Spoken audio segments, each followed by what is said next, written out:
streaming, sin ningún tipo de edición, sino que ademais despois quedan colgadas tamén na nosa web para visitas futuras, non? De tal maneira que tamén hai que saudar a eses que, pasado un tempo, nos seguirán tamén a través de internet, que se senten acollidos nesta Casa da Cultura de todos.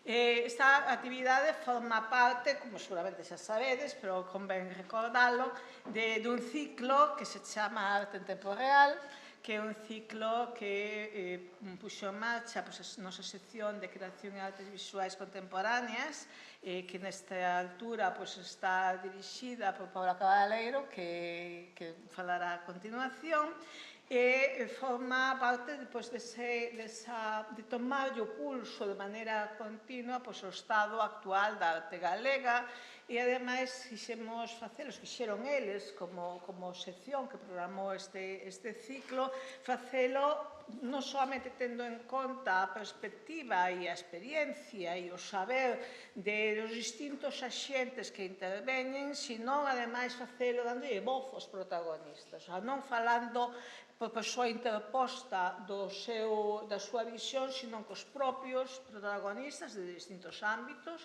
neste enfoque que trata de ser multienfoque sobre o tema, participan tanto na creación como despois tamén na difusión, na exhibición, na comercialización, etc. Esta é a cuarta sesión deste ciclo. Comezamos polos artistas, seguimos polo comisariado, logo tocoulle as galerías, hoxe tocalle os museos e as coleccións, e na próxima ainda lles vai tocar as publicacións e veremos se ainda non hai unha andadura posterior.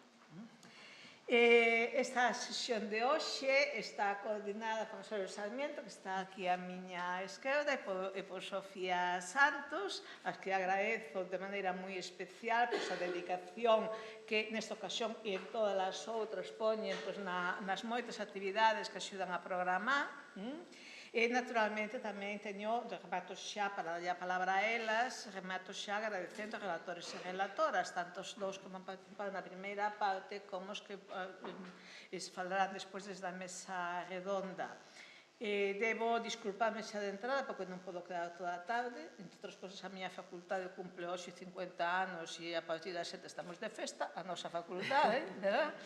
E entón, pois, que hai obrigas lúdico-institucionais que me obrigan a ir a outro lugar a andar á tarde, non? Pero, bueno, quedaredes todos aquí en boas mans das miñas compañeras de mesa. Dolle a palabra a Paula Cabaleiro como coordinadora da sección e logo falará Rosario Sarmiento pola coordinación da xornada de hoxe. De novo, grazas a todos. Boa tarde a todas e a todos. En primeiro lugar, agradecer sempre á presidenta o apoio que ten cara a toda a actividade que se fai dende a sección de Creación e Artes Visuais e, ademais, estar persoalmente prácticamente en todas as propostas que facemos. Así que moitas grazas tanto a ela como a executiva deste Consello. Se explicou que isto forma parte deste ciclo, non me quero repetir, pero sí agradecer a Rosario Sarmiento máis a Sofía Santos, a que hoxe tamén lle damos os parabéns dunha forma e o agradecemento dunha forma un pouco máis especial, porque ela formou parte durante 8 anos desta sección e a verdade é que votamos de menos, cada vez que poidamos tirar dela vamos a facer. As dúas coordinaron de forma excelente, como sempre o fan, unha xornada dedicada aos museos e ás coleccións. Agradecer a todas as persoas que vades a participar tanto nas poñencias como na mesa redonda e tamén ao público, que creo que está sendo unha parte fundamental deste ciclo, porque a verdade é que a parte de coloquio, de compartir experiencias e reflexións, está sendo moi interesante en cada unha das xornadas. Tamén me gustaría aproveitar este ratiño para avanzarvos que a seguinte, tal e como dixo a presidenta, vai a ser sobre publicacións, vai a ser o 26 de marzo, xa podes anotar na axenda, vai a estar coordinada por Lucina Yáñez, que hoxe tamén nos acompaña, e adianto as 3 persoas que van a estar convidadas. Vai a estar participando Mónica Maneiro, directora artística da Fundación Didac, Lucía Romaní, que é artista docente da Facultade de Belas Artes de Pontevedra, e Bernal Prieto, que é diseñador e ilustrador, que é representante de Autobán. Aí falaremos de catálogos razoados, publicacións artísticas, libro de artista, fanzine, moitas cousas e moi interesantes todas, non? Así que vos convido a que veñades a esa xornada. Nada, sen máis, doulle paso ao Rosario Sarmiento para que dé comezo a esta xornada. Moitas gracias. Moitas gracias, Presidenta, moitas gracias, Paula, e boas tardes a todos e a todas por estar aquí connosco en esta xornada que os dedicamos a revisar un ámbito tan importante, un dos pilares tan importantes do sistema artístico como é os museos e as coleccións. Despois, desos capítulos anteriores que dedicamos tamén desde a nosa sección a revisar os artistas, a revisar as galerías e o ámbito do comisariado. Ben, os coleccionistas, as coleccións e, por extensión, tamén os museos que acollen estas coleccións, supoñen dar sentido, evidentemente, desde ámbitos moi diferentes, dar sentido ao que é a obra dos artistas. Lles dá un valor económico, os poñen no mercado, os difunden, e todo iso, de algún xeito, é conectar os creadores e as creadoras, os artistas, co mundo, co contexto no que están e tamén ca historia, evidentemente. En Galicia, todos coñecemos que hai moitas coleccións públicas, coleccións corporativas e tamén, evidentemente, hai moitas coleccións privadas. Privadas e moi importantes. E as primeiras as coñecemos, pero esas segundas, esas coleccións privadas, quizá sexan pouco coñecidas e en moitos casos creo que directamente descoñecidas non solamente para o público xeral, sino para nós, para os propios especialistas nos que traballamos e moitas veces levamos grandes sorpresas cando temos acceso a esas coleccións privadas. En xornadas como esta, o que tratamos precisamente, o que intentamos, tanto Sofía como Iseu, desde a sección de artes visuais, é poñer sobre a mesa esas cuestións e, sobre todo, esas coleccións privadas que son tan importantes, todo ese papel dese coleccionista privado a veces tan escondido que creo que é importante sacar e poñer en valor, e creo que é importante incluso despois se falará probablemente na mesa redonda de segunda parte para integrar e para conectar cos museos. Todas as persoas que van a participar esta tarde en esta xornada van a aportar evidentemente unha gran experiencia, a súa gran experiencia desde moi diferentes aspectos, de todo o que é o seu desenrolo profesional. En primeiro lugar vai a estar Pep Fondemora, que é da Fundación Fotocolectánea, precisamente unha colección privada que crea despois esa fundación, e creo que é a das máis importantes que hai en España. Despois estará Xosé Pastor, que tamén é director dun museo en Artes en Ribeira, pouco coñecido, cuya base é precisamente tamén unha colección privada. Desgraciadamente, nesta primeira parte de relatorios non puido estar Sandra Guimarães, estaba invitada, pero, que é a directora do Museo Elga de Alvear de Cáceres. Interesábanos moito tamén porque era a visión de unha muller dirixindo unha colección de arte feita por unha das mulleres máis importantes para a arte contemporánea de España, como foi, desgraciadamente, acaba de falecer Elga, pero as cousas son así e non pudo vir. A segunda parte desta xornada estará xa coordinada por a miña compañeira Sofía Santos, será unha mesa redonda que, de alguna maneira, espero que moitos destas cuestións que agora eu comento e que veremos tamén, a parte das aportacións tanto de Xosé como de Pep, xa vamos a falar, ou se vai falar, da situación das coleccións e museos presente e futuro en Galicia, na que estará Ángeles Tilbe, que é a directora do Museo de Pontevedra, sin dúbida, penso que é unha das grandes referencias da museografía dos museos en Galicia. Juan Uteiral, un coleccionista privado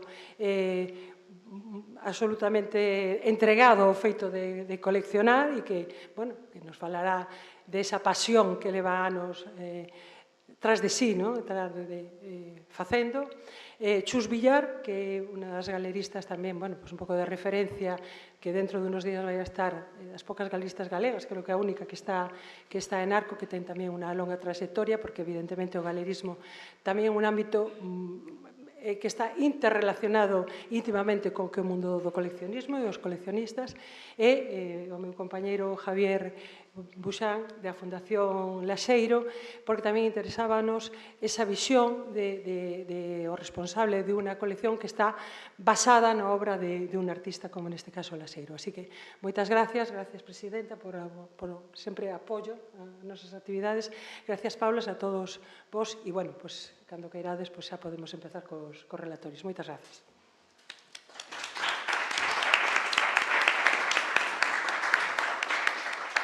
Puxamos a mesa a Pefón e agradecéndolle que viñera desde a outra costa.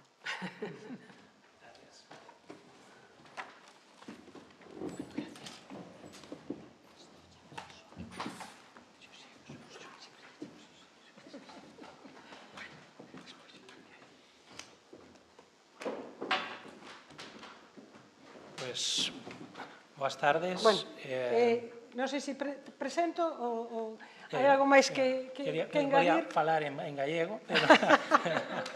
no, por supuesto, me presentas. Bueno, nada, unha cousa moi breve, porque xa avanzamos algo.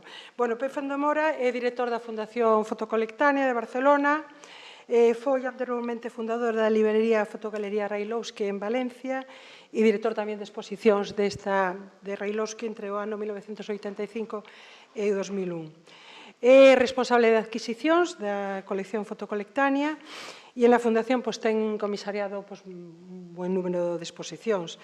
No 2003, Resonancias Brasé, Cristóbal Jara no 2009, Cara a cara, el retrato en la colección de Fotocolectania 2016 e últimamente este ano Ramón Machast. Bueno, hai que dicir, dos notas, que esta é unha colección que ten máis, polos meus datos, máis de 3.000 obras de fotografía, que foi Premio Arco a mellor iniciativa nacional de coleccionismo privado e foi tamén, entre outros premios, Premio Bartolomé Roig, otorgado no marco do Festival Foto España, e que un pouco a súa principal leitmotiv é difundir a fotografía e o coleccionismo. Así que, bueno, moitísimas gracias por estar aquí, Pep, e, bueno, todo para ti. Muy bien. Pues encantado y muchísimas gracias por invitarme. Bueno, por un lado, y yo quería hacer una presentación de la colección, pero sobre todo también del proyecto. Es decir, es un proyecto un poco excepcional en el sentido de que es una colección que no se genera ni se inicia como suelen hacer los coleccionistas, que es enamorarse del mundo del arte y a partir de ahí tantear, encontrar un camino y luego definir la colección. Y esta colección se formó desde el primer minuto con una idea, es decir, la primera fotografía de Chema Madoz que compró Mario Rodián, nuestro presidente, ya tenía una idea de coleccionar. Y ahora empiezo por el proyecto y luego iremos a la colección. Intentaré guardarme y cronometrarme al máximo posible para ser riguroso con el tiempo. 3/4 de hora, ¿no? Sí. O 40 minutos. Y así guardarme bastante tiempo para enseñaros imágenes, que me parece que en fotografía y en el mundo del arte la obra es muy importante y he hecho una buena selección de 10 autores de la colección para repasarlos. Bueno, como os decía, el origen de Fotocolectania es crear un centro de fotografía. Mario Rodián, nuestro presidente, hace 25 años decidió dejar de coleccionar lo que estaba coleccionando hasta entonces, otras artes, y centrarse únicamente en fotografía. Lo primero y más importante fue su vocación clara de que fuera una colección para compartir. Como dice uno de nuestros socios, cuando uno celebra un cumpleaños no se come solo el pastel, sino que lo que quiere es compartirlo con los amigos, y esta fue un poco la filosofía: crear una colección privada con vocación pública, crear una colección de fotografía del tiempo de la época de Mario Rodián, de los años 50 hasta hoy, y crear una colección con mucha conexión y empatía con los fotógrafos a los cuales les adquiríamos obras. Empezamos la colección en el 99, durante 3 años se estuvo haciendo lo que es realmente el corpus más importante de la colección. Luego, durante estos 23 años hemos seguido coleccionando, pero a otro ritmo, y se decide algo muy importante, que es crear la fundación para difundir la colección, pero no únicamente para difundir la colección. ¿Por qué? Porque hace 22 años, ahora en Barcelona, yo siempre hago la publicidad de que tenemos 3 centros de fotografía. No tiene sentido ir a Madrid a ver fotografía, hay que venir a Barcelona, porque tenemos 3 centros permanentes La Fundación Mafre tiene un centro que es KBR, el Ayuntamiento de Barcelona tiene un centro maravillosamente programado que es La Virreina y Fotocolectania. Pero hace 23 años no existía ningún centro de fotografía y nosotros decidimos tener una colección que fuera una de las patas del proyecto y tener otra que fuera generar interés por el coleccionismo de fotografía y difundir la fotografía de una manera muy abierta. Por tanto, la colección está centrada en fotografía, aquí viene la sorpresa para los gallegos, portuguesa y española, desde el año 50 hasta nuestros días.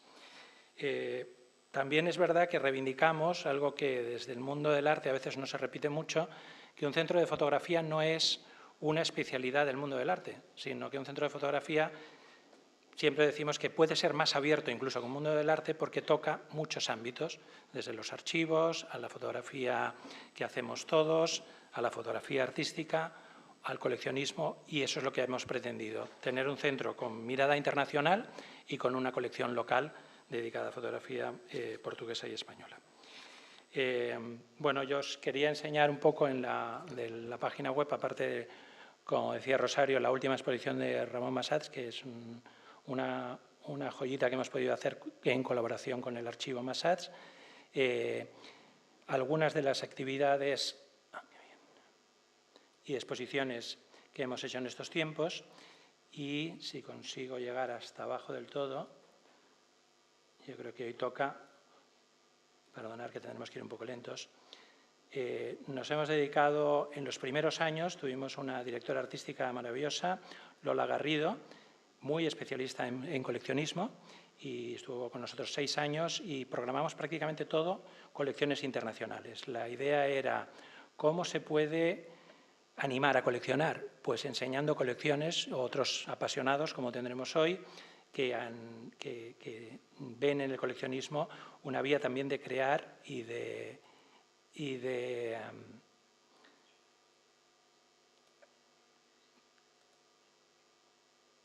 sigo encontrando hasta el final, que llegaremos, porque es un pequeño homenaje que hoy toca a Helga de Alvear, que fue la primera exposición que se hizo en Colectania.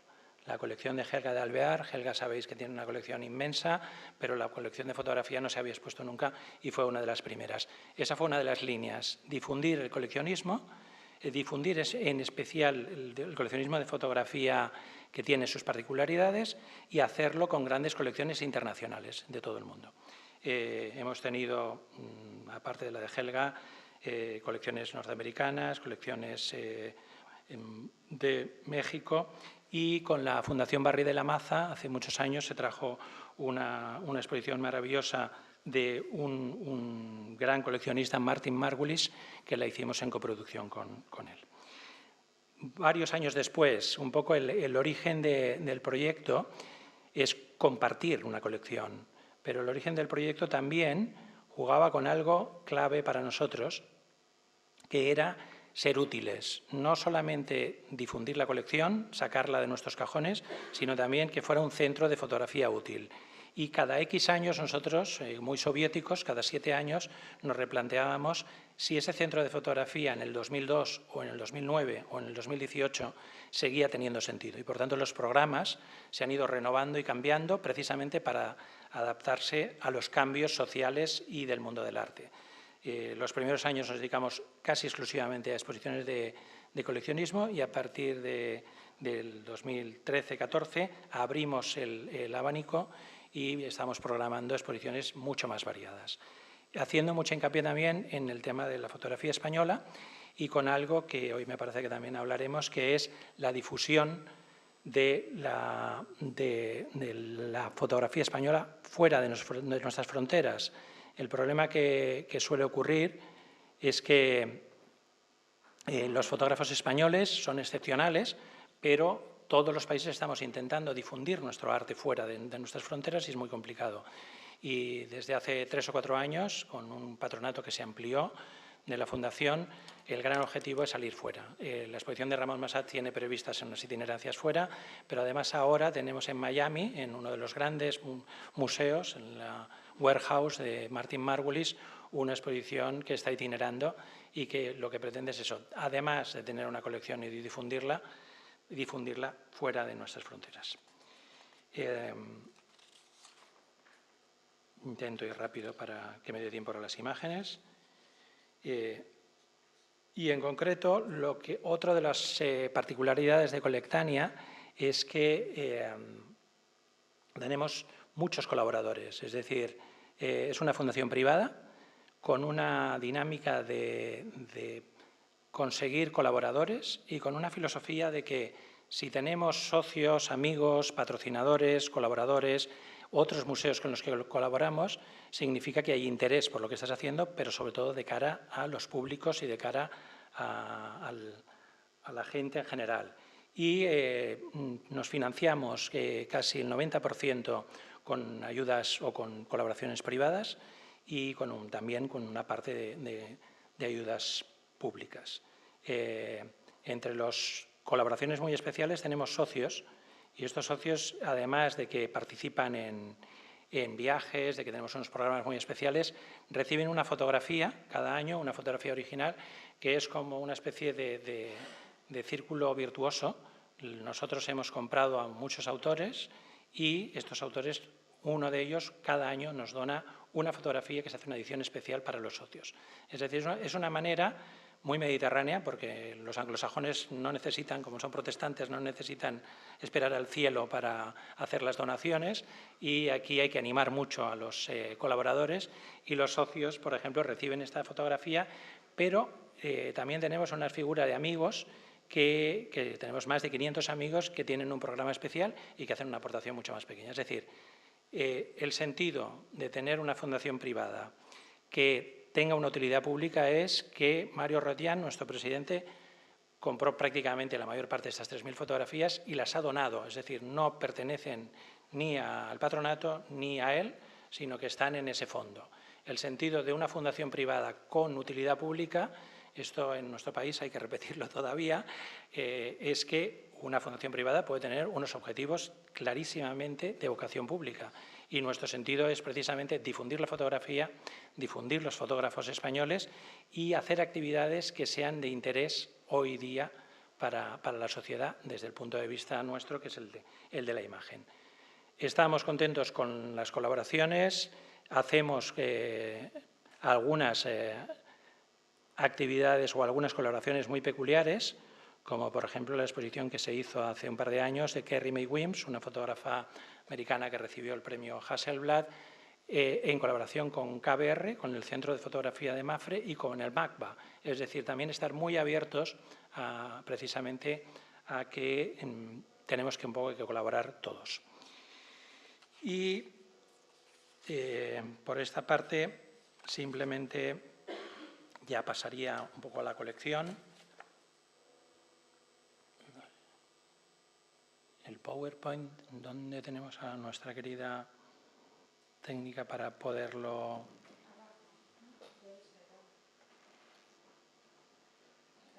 Muy bien, gracias.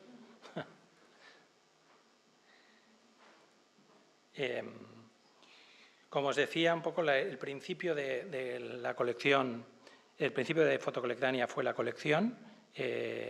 Fue una colección que desde el principio se delimitó de autores portugueses y españoles desde el año 50, fotografías hechas desde el año 50 hasta nuestros días, y de dos países porque, por un lado, vimos que nos interesaba mucho el que fuera una colección de nuestro tiempo, del año 50 hasta hoy. Nos interesaba mucho difundir y ayudar a los fotógrafos españoles, pero vimos que muchas veces hay una enorme diferencia entre países. Por ejemplo, la tradición de fotografía en Francia y en Estados Unidos o Inglaterra es completamente diferente, y nos acordamos de este vecino que vosotros lo tenéis más presente, que lo tenemos al lado y que curiosamente tiene una historia bastante similar en cuanto a historias de dictaduras en los últimos años de la historia y con bastantes resonancias en fotografía. Y decidimos que fuera una colección, como os decía, portuguesa y española. Importantísimo, una colección híbrida en el sentido que decía antes, entre lo público y lo privado. Es una colección privada con algunas de las ventajas y algunas de las desventajas. Las ventajas creo que son que nosotros tenemos mucha independencia para decidir quién se incorpora a la colección, tenemos una idea muy clara, pero se puede ser más ágiles a veces, por ejemplo, cuando hay una oportunidad de un álbum, de alguna cosa que se podría perder con el tiempo, pero tenemos una vocación pública en el sentido, o una idea pública en el sentido de que quisimos crear una colección que representara, seguro que con muchos defectos, que representara la creación fotográfica de nuestros países, de España y Portugal, que no la historia de estos países, y eso sí que es una línea bastante habitual entre los museos, es decir, decidir que quieres no simplemente coleccionar lo que te apetece, sino decidir que quieres cubrir un espacio importante. Hace 25 años, cuando empezamos la colección, solo había un museo en España que estaba haciendo de una manera sistemática una colección de fotografía, que era el IBAM. Es cierto que hace 25 años los museos de arte contemporáneo estaban en España empezando, pero vimos que era muy necesario y que podía ser muy útil. La otra parte interesante es hacerla en complicidad con los fotógrafos. No solamente era comprarles, no solamente era convencerles de que estábamos haciendo un proyecto que se iniciaba, sino era hacerlo a su manera. ¿Y cuál es la manera de coleccionar de la fotografía respecto a otros artes? Que hay muchos artes que se hacen para publicar libros, que se hacen para hacer series, pero la fotografía necesita muchas fotografías para contar una historia. En general, como dice nuestro Premio Nacional de Ensayo y de Fotografía, Joan Fontcuberta, las historias no se cuentan con una sola palabra ni se cuentan con una sola fotografía. Y la colección se basó en esta idea de coleccionar por recorridos, de coleccionar contando en profundidad la obra de un autor, cuando hemos podido, o diferentes series a lo largo de su trayectoria. Y eso creo que es algo que a los fotógrafos desde el principio nos respondieron maravillosamente, incluso en los primeros años que estábamos haciendo un proyecto partiendo de cero. Por tanto, la complicidad con los fotógrafos ha sido importantísima y ellos nos lo han recompensado y hemos continuado siempre haciendo encuentros con ellos y teniéndolos muy presentes. Y la otra faceta importantísima es la difusión, es decir, si esta colección se empezó porque Mario Rodián tuvo una crisis creativa, que es no sé qué va a pasar con mi colección de pintura o de escultura que estoy haciendo y voy a crear una colección de cero que sea útil, que sea compartible. Lo que sería más triste del mundo es que esté en los cajones guardadas y no salga. Y nosotros hemos conseguido en estos veintitantos años que de las 3.000 fotografías que tenemos en la colección sale una media de 500 obras anualmente, o por proyectos que nosotros montamos, como la exposición de Ramón Massat que hemos visto antes, o por producciones que se hacen con otros centros que nos piden, por préstamos, incluso por patrocinadores. Es decir, somos unos activistas de que la fotografía tiene que estar en muchos sitios y, por ejemplo, está en 2 de nuestros patrocinadores que colaboran con nosotros, en unos despachos, y los trabajadores están viendo obras maravillosas, suelen ser no copias de época, sino copias contemporáneas, o en la bodega Roda, que es patrocinador nuestro, y que en la visita a bodega se puede ver una sala de exposiciones con parte de nuestra colección. Por tanto, una colección viva que se va moviendo. Y bueno, yo creo que voy bastante bien de tiempo. Me suelen decir que voy un poco acelerado siempre de velocidad y entonces me va a permitir del tiempo de ver una selección de lo que es la colección y de poderos contar también un poco algunas de las anécdotas o algunos de cómo se ha ido coleccionando cuando se han ido comprando estos autores. En los 23 años que llevamos de trayectoria de la Fundación, tenemos el orgullo de haber llevado a más de 120 salas, no 120 exposiciones, sino algunas de ellas han tenido 4 o 5 o más itinerancias, pero hemos llevado a más de 120 salas nuestras exposiciones. Es decir, al final, cuando empezamos tuvimos una gran duda. ¿Dedicamos el centro, nuestras paredes, únicamente a enseñar la colección o nos dedicamos a algo más abierto? Esa decisión de tener un pie puesto en lo internacional y otro en lo local nos ha permitido que hemos hecho en esta trayectoria 60 y tantas exposiciones en nuestra sala de exposiciones y más de 120 fuera. Es decir, que al final la decisión de tener las paredes del mundo como sala ha funcionado y, sobre todo, el objetivo que era difundirlo. Ahora bien, hay un inconveniente y es que entonces hay que mantener un centro. Muchos de los que estamos aquí sabemos lo que es gestionar un centro, mantener un centro y llevarlo adelante. Y desde este aspecto también un poco original de financiación, y por tanto se ha coleccionado poco. Eso es una contradicción que asume nuestro patronato y que en los últimos años hemos intentado revertir, incorporar autores y autoras jóvenes, pero siempre estamos con la dificultad y con la enorme contradicción. Imaginaros que un señor que es un apasionado del coleccionar decide que va a hacer una colección. Lo primero que hace es dejarlo. No lo disfruta él, lo deja en manos de expertos. Mis compañeros y yo somos quienes les hemos asesorado para crear esta colección. Él participa, compartimos mucho con nuestro presidente, pero no lo colecciona directamente. Primera renuncia. Y segunda renuncia, conforme pasan los años, este centro necesita una financiación y se dedica poco dinero a coleccionar. Otra segunda renuncia para un coleccionista. Nuestras reuniones de patronato son apasionantes precisamente por esto, porque para un coleccionista está renunciando a coleccionar directamente y dos, a poder dedicar el presupuesto que podríamos tener de nuestra fundación actualmente, o si no todo, una parte buena a ello, pues es una doble renuncia, con lo cual yo cuando hago charlas intento ser una apologeta total de que desde lo privado se pueden hacer cosas con vocación pública y que las fundaciones privadas tienen a veces muy buenos objetivos y gente detrás estupenda que lo apoya. Y ya haciendo esta campaña publicitaria de Fotocolectania me paso a la colección. Y como os decía, hemos tenido muy buenas exposiciones itinerancias, muy poquitas internacionales. En el 2005 se hizo una exposición itinerante de Joan Colom, luego os enseñaré alguna obra de él, un fotógrafo de Barcelona de los años 50 maravilloso, que fue por toda Europa. Hace unos años estuvimos en el Festival de Arles, que es el festival de referencia de la fotografía, una coproducción que luego hemos hecho otra sobre la movida madrileña. Tiene narices que desde Barcelona se hiciera una exposición de la movida madrileña para llevar a Arles, que tuvo una difusión enorme, siempre con esta idea de buscar ideas que promuevan y que enganchen a la gente, no solamente a los especialistas. Y ahora tenemos un poco el hito de esta exposición en Miami, que precisamente dentro de un par de semanas hacemos una gran charla online con fotógrafos americanos y con fotógrafos españoles. Y ya paso a contaros un poco la colección. Tenía una presentación con unos 50 principales, 50 autores, simplemente para mencionároslo y ir recordando autores de diferentes generaciones. Laia Abril es una fotógrafa que tiene esta serie sobre el aborto, que hicimos la exposición y que tiene una difusión internacional enorme, una mujer de 40 años.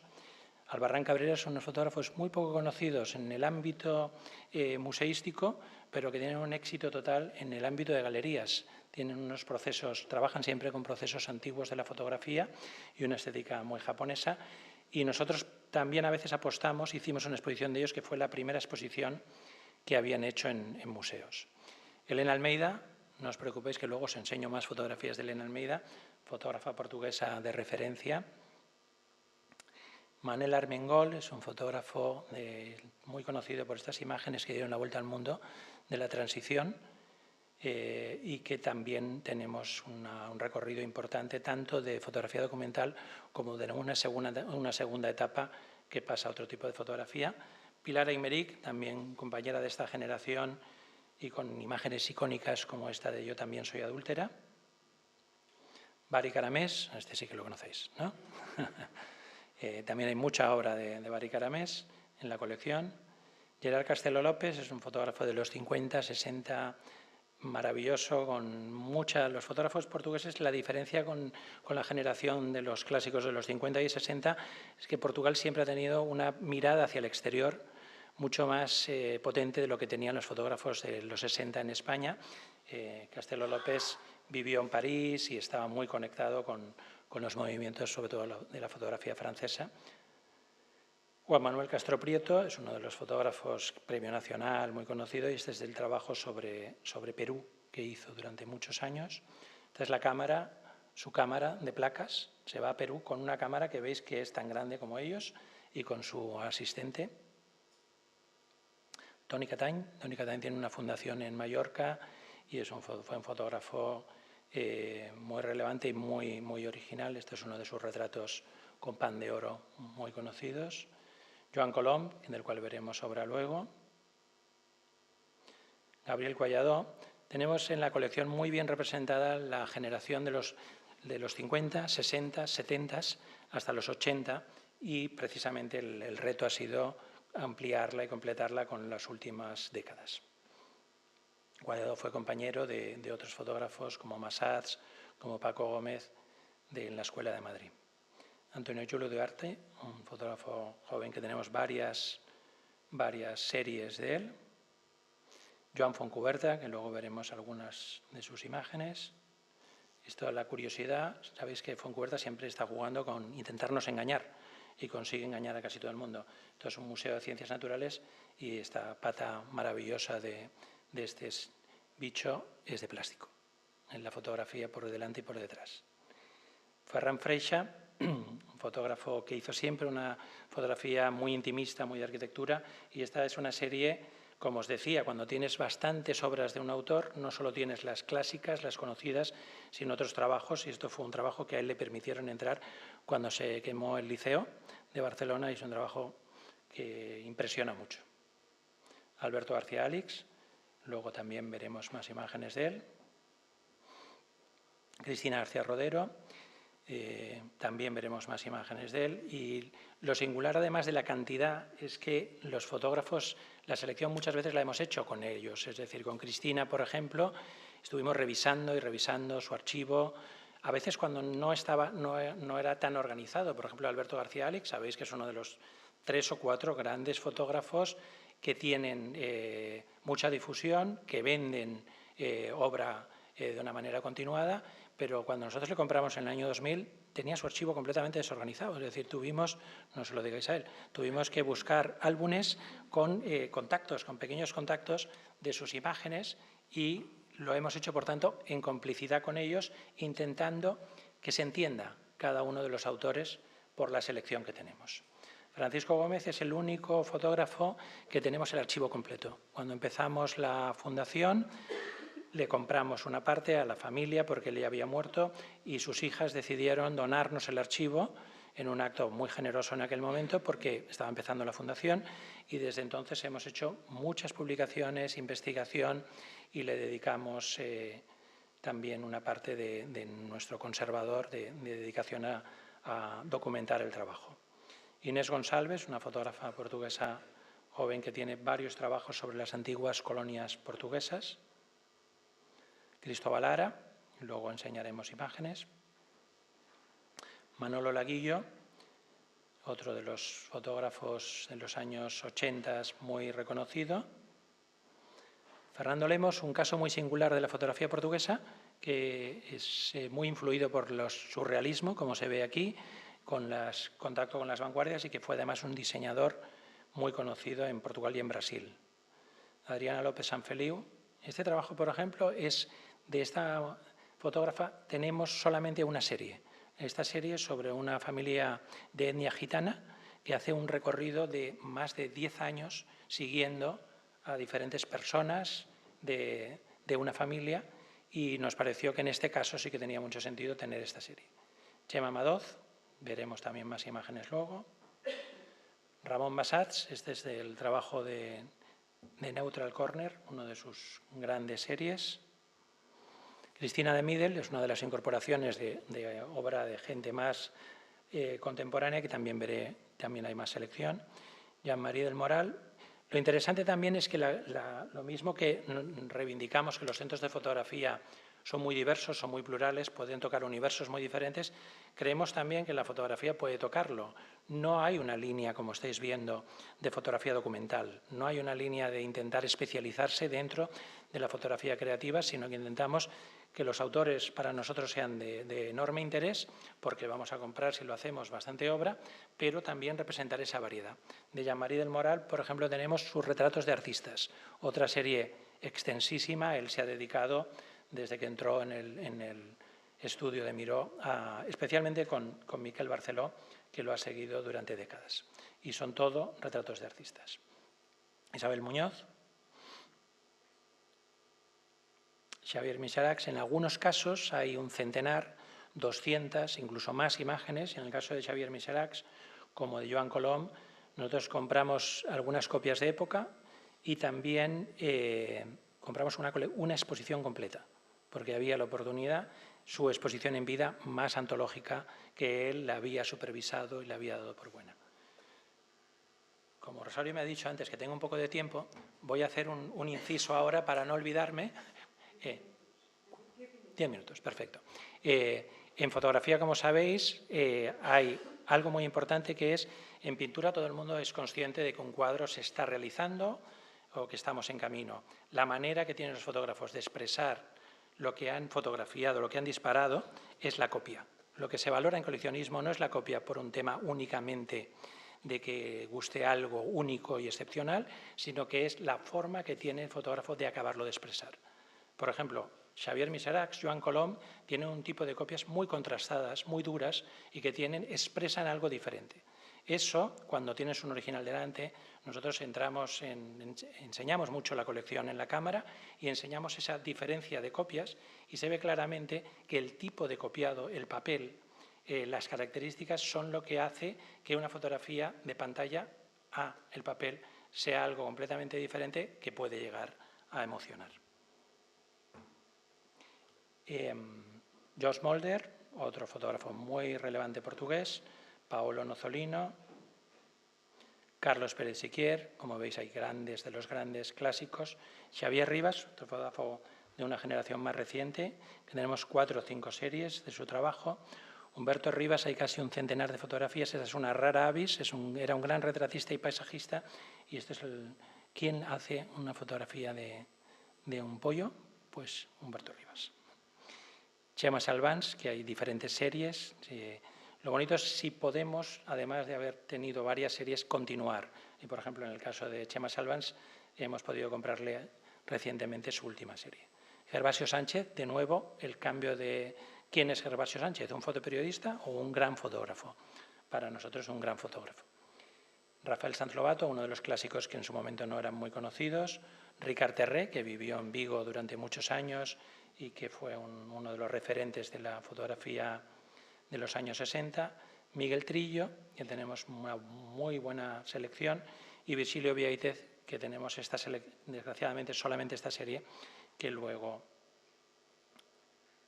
os contamos. Y voy a enseñaros... No, ahora sí que necesito ayuda. En la otra carpeta, el otro PowerPoint. No. Este era el de los 50 y el otro es el de los 150 y tantos.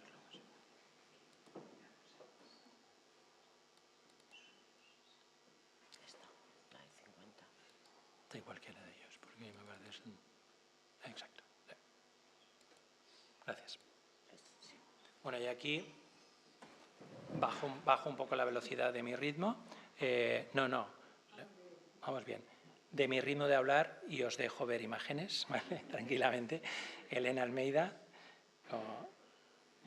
fue, 2 veces representó a Portugal en la Bienal de Venecia, fue una artista muy reconocida. Helga de Alvear la representaba, y grandes coleccionistas, y una mujer muy especial. Esta es de su primerísima época, y esta línea que veis como dibujada es un hilo que está en la obra. Esa sutilidad que tenía siempre, esas pequeñas pinceladas.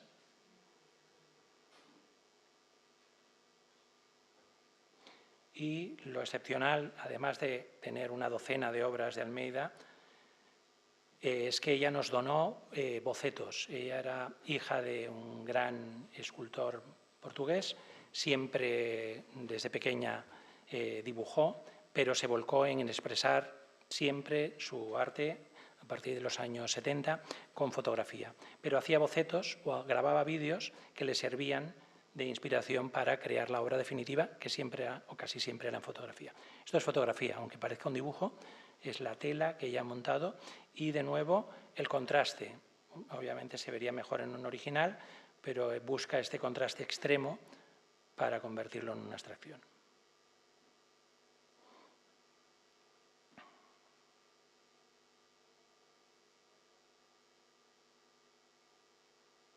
De nuevo los dibujos. Cuando cumplimos 20 años hicimos una resonancia entre la obra de Almeida y de Chema Madoz, con dibujos de los dos y con su proceso creativo.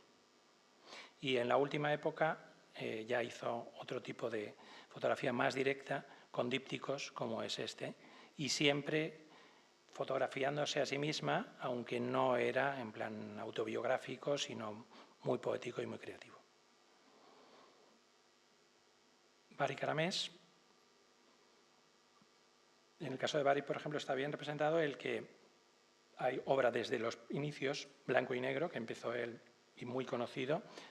Bari Caramés, sabéis que hace un tipo de fotografía con este ambiente quizás un poco gallego, pero con una mirada muy contemporánea, que es que no hace falta que esté perfectamente enfocado, perfectamente centrado todo, sino que la esencia es el gesto y el ambiente, la expresividad de las imágenes.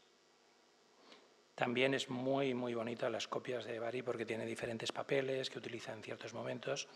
Este es uno de sus iconos. A veces los fotógrafos están un poco cansados de los iconos porque se le etiquetan. Y es el famoso cortado de este bar que hay delante del puerto, ¿no?, en Coruña. Y hace un cambio, eso lo saben fotógrafos que hay en la sala, el cambio del blanco y negro al color muchas veces es siempre difícil, y Bari hizo un cambio años después al color maravilloso, continuando con este movimiento, con la expresividad y con diferentes formatos. Por ejemplo, esta foto es muy grande y hay otras fotos muy pequeñitas. Esta es de la serie Nadar, que quien lo conozca sabe que le gusta bastante en las piscinas a Bari.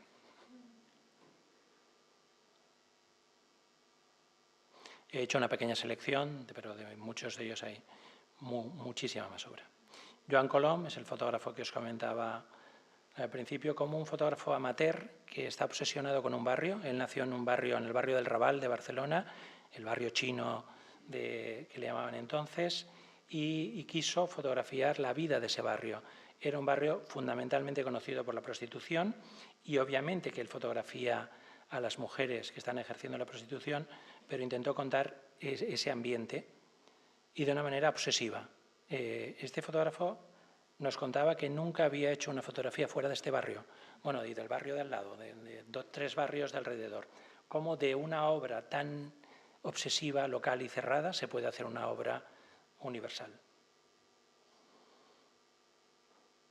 Tenía una excepcional habilidad para esconder la cámara y en los años 60 había una especial ingenuidad para no saber que te estaban fotografiando. Es siempre este movimiento, ¿no? Y la capacidad de transmitir la energía, la vida.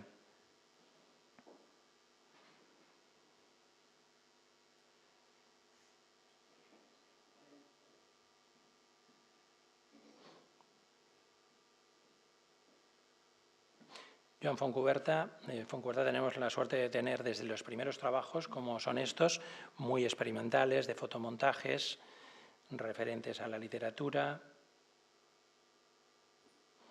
Primeras series en la cual empieza a engañarnos, a construir faunas y floras ficticias.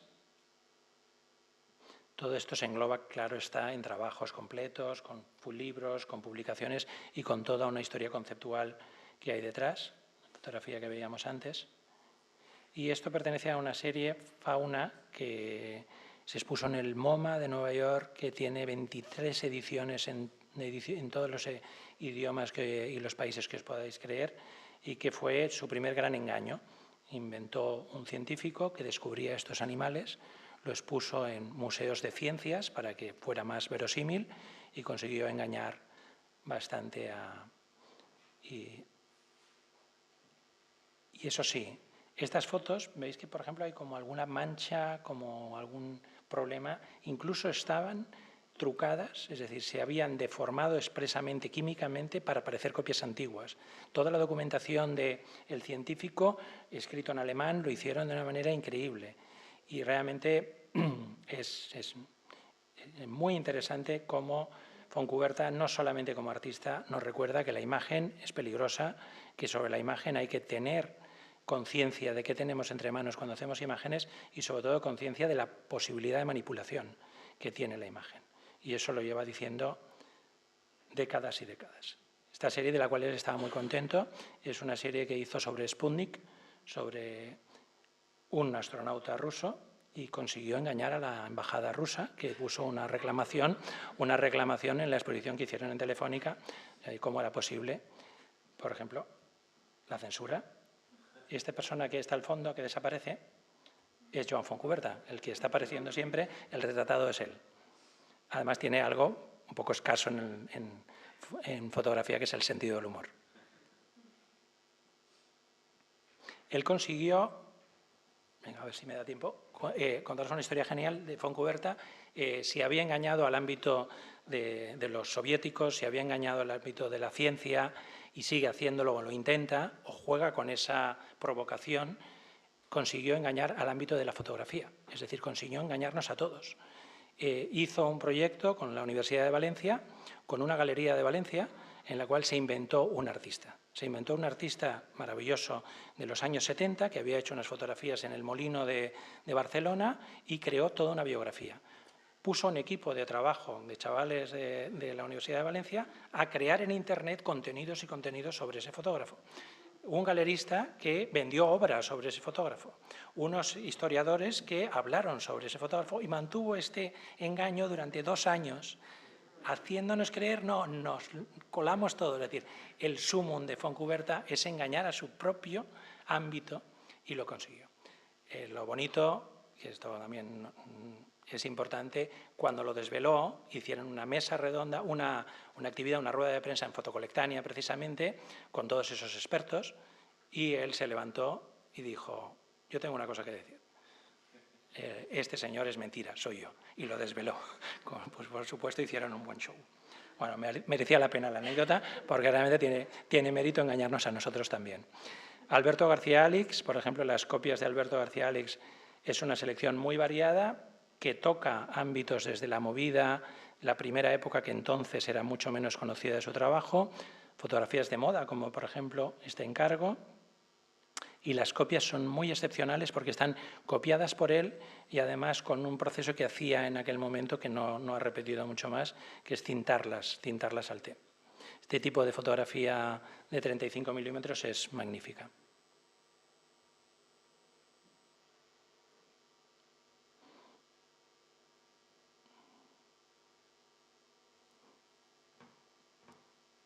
¿Ya? ¿Vamos bien? Sí, soy un neura del tiempo. Como nos dedicamos a gestión cultural. Va. Perfecto. Cristina García Rodero. De Cristina García Rodero es muy conocido su trabajo sobre España. Sabéis que hizo las fiestas religiosas y paganas de toda España, recorriéndolo incansablemente, y no tan conocido, que es lo que hizo en años posteriores y continúa haciendo, el trabajo fuera de España, esto es México, el conflicto de la antigua Yugoslavia. Y este tipo de encuadres que son muy de Cristina, ¿no? Con 2 planos tan diferentes y que casi están pasando 2 cosas diferentes en la imagen. Cristina García Rodero fue la primera mujer la primera fotógrafa y fotógrafo que entró en la agencia Magnum española. Creó un poco esa brecha que se ha ampliado con 3 fotógrafas, todas mujeres, fotógrafas españolas, y una de ellas, una representante de vuestra gallega, Lua Ribeira. Cristina tiene un trabajo que hace en series muy largas, libros muy largos, pero tiene iconos completamente inapelables como este.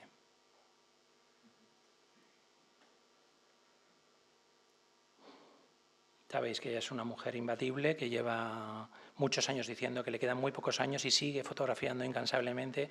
Ahora está yendo a India sin parar y siempre estaba ahí. O sea, esa proximidad del 50 milímetros, que eso está pegado a la gente. Es difícil a veces seleccionar. Tenemos 40 fotografías de Cristina García Rodero, que es posiblemente uno de los selecciones muy importantes de ella en los museos, pero es muy difícil también acabar por seleccionar, y es una responsabilidad cuando decides que hay que darle un sentido a lo que estás escogiendo. Francisco Gómez era el fotógrafo que os decía que tenemos todo el archivo, todos los negativos, 24.000 negativos y más de 1.000 copias, y se han hecho varios trabajos de su archivo. Era un fotógrafo que nos interesó muchísimo porque pertenecía a la generación de los 60, muy documentalista, muy de fotografía de calle, y él hacía este tipo de fotografía más abstracta, más de detalle, pero de una manera muy poética y con los mínimos elementos, como conseguía.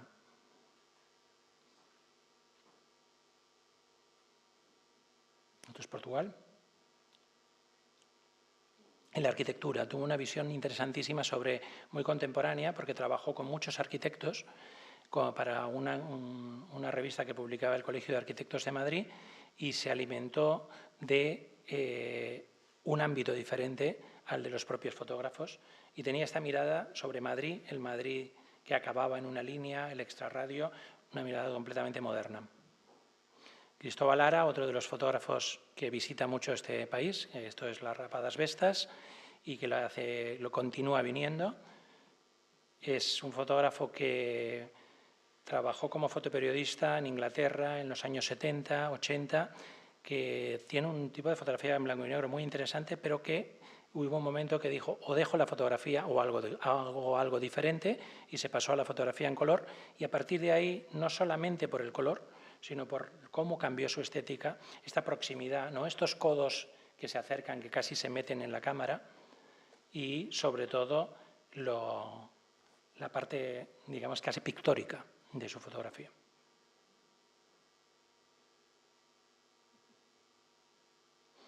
También, lógicamente, tiene una mirada dura, ácida sobre las fiestas, pero para él es un fotógrafo que dice que solamente un fotógrafo que conoce muy bien una realidad puede contarla en profundidad.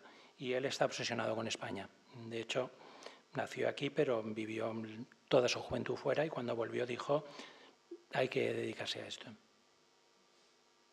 mundo de los toros, por ejemplo, que también pero de los novilleros y de los que no son grandes personajes. Gemma Madoz, tenemos desde primera época. Gemma, en los primeros, hasta el año 90, aparecían figuras humanas en sus fotografías. También empezaba con estas construcciones completamente suyas, muy de poesía visual, y como con manos simplemente puede crear esta política. Y tenemos obra de esa primera época. Este sería un poco otro de sus iconos importantes, ¿no? Y cuando ya pasa a los objetos, decide que es mucho más cómodo no estar molestando ni a los amigos, ni a las novias, ni a nadie, y poder centrarse en los objetos. Y a partir del 90, de la exposición en el Reina Sofía, solamente hay objetos en sus imágenes. Cristina de Midel, otra de las fotógrafas que está en la agencia Magnum. Este trabajo es muy interesante porque es un buen ejemplo de cómo los fotógrafos jóvenes, a partir de libros, generan sus series. Esta serie es el libro rojo de Mao. El libro es exactamente el formato, el plástico, el papel del libro rojo de Mao, tapado con Tipex. Y ella lo convierte en el partido, la fiesta, y lo convierte cada página en una historia diferente. Y su serie mítica de Afronautas, que le dio gran reconocimiento. Ya estamos acabando. Virgilio Viéitez. Solo tenemos esta serie, pero nos pareció maravillosa. Es un portfolio que editaron en Francia, en París, una galería parisina, sobre esta familia de titiriteros que entran al pueblo, se interpretan en su papel y acaban fuera del pueblo. Pues disculpas por el tiempo extra. Gracias.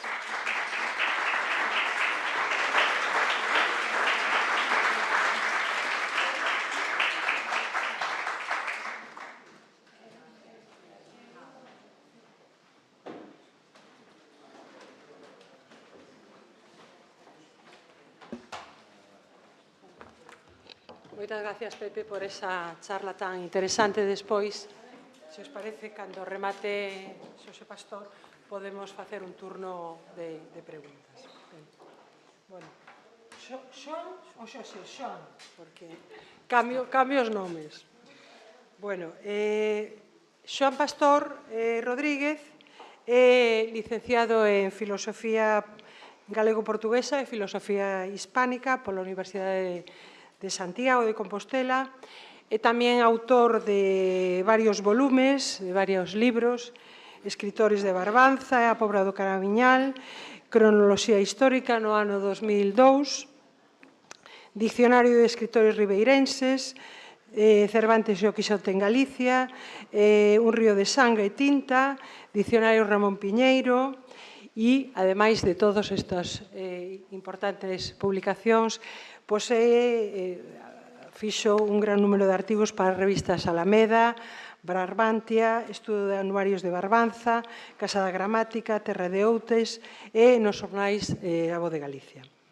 Estivo ao frente da área de cultura do Concello de Porto de Son durante varios anos e foi, ademais, copropietario da Galería de Arte Bo Marzo, en Ribeira, e desde o mes de xaneiro do ano 2017 é o director do Museo de Gravado de Artes e o secretario da Fundación de Museo de Artes do Gravado Estampa Digital. É dicir, un museo realmente impresionante, un museo que, polos meus datos, non sei se estarei equivocada, creo que tedes máis aproximadamente 30.000 gravados, de 400 artistas, un museo que ademais está no rural, está na aldea de Ribeira, e que é fruto da xenerosidade e do entusiasmo do seu mentor, coleccionista, que acaba de ser, ademais, nomeado, Javier Expósito acaba de ser nomeado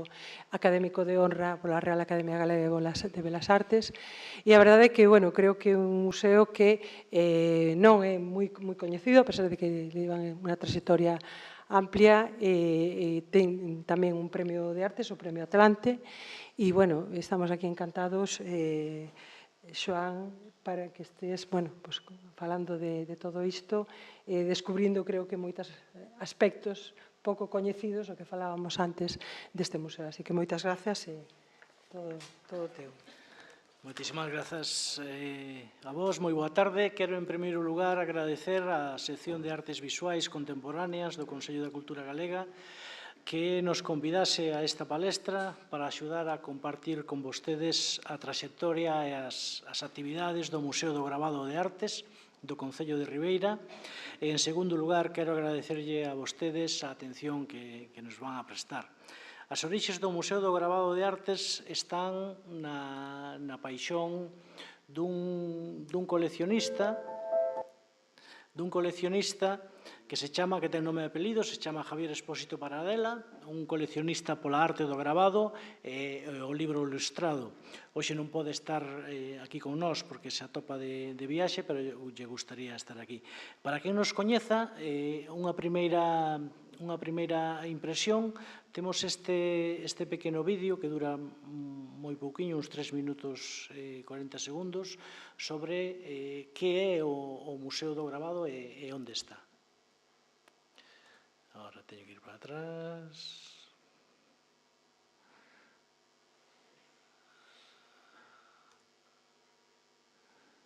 Vamos a ver. Ahí está.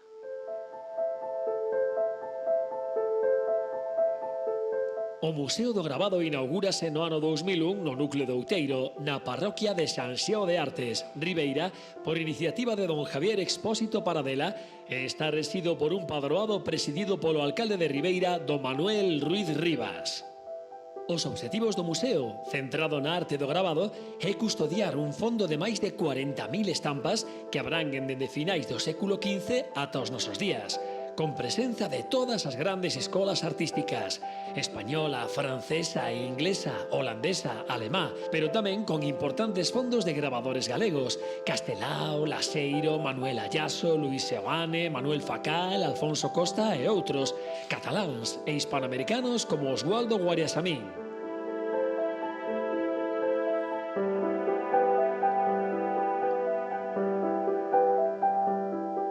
Esta riqueza de fondos de todas as épocas converte-o nun museo único en España. Pero a conservación dese gran patrimonio non é o único obxectivo, senón que se compasina con outros.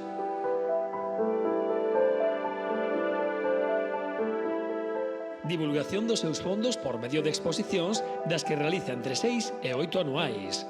Préstamo dos seus fondos a outras entidades e museos, tanto a nivel local e comarcal como en toda Galicia, e tamén a todo o Estado e entidades internacionais.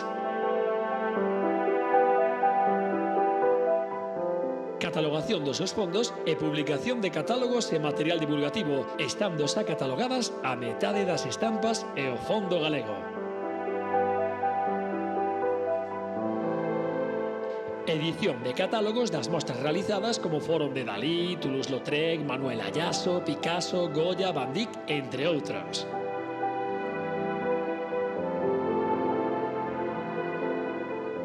Convocatoria anual do Premio Atlante de Gravado dende o ano 2009 para promocionar a arte do gravado con participación internacional e con edición de catálogos anuais.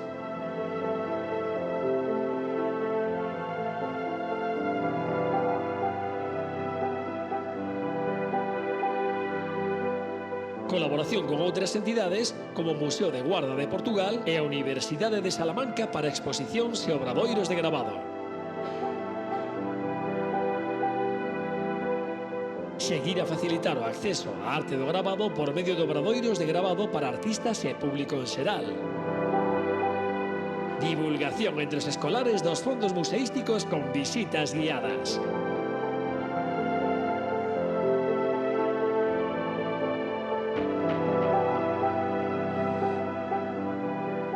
A estas actividades únese a existencia dunha biblioteca ilustrada cuns 3.000 volumes ilustrados accesibles para investigadores e artistas.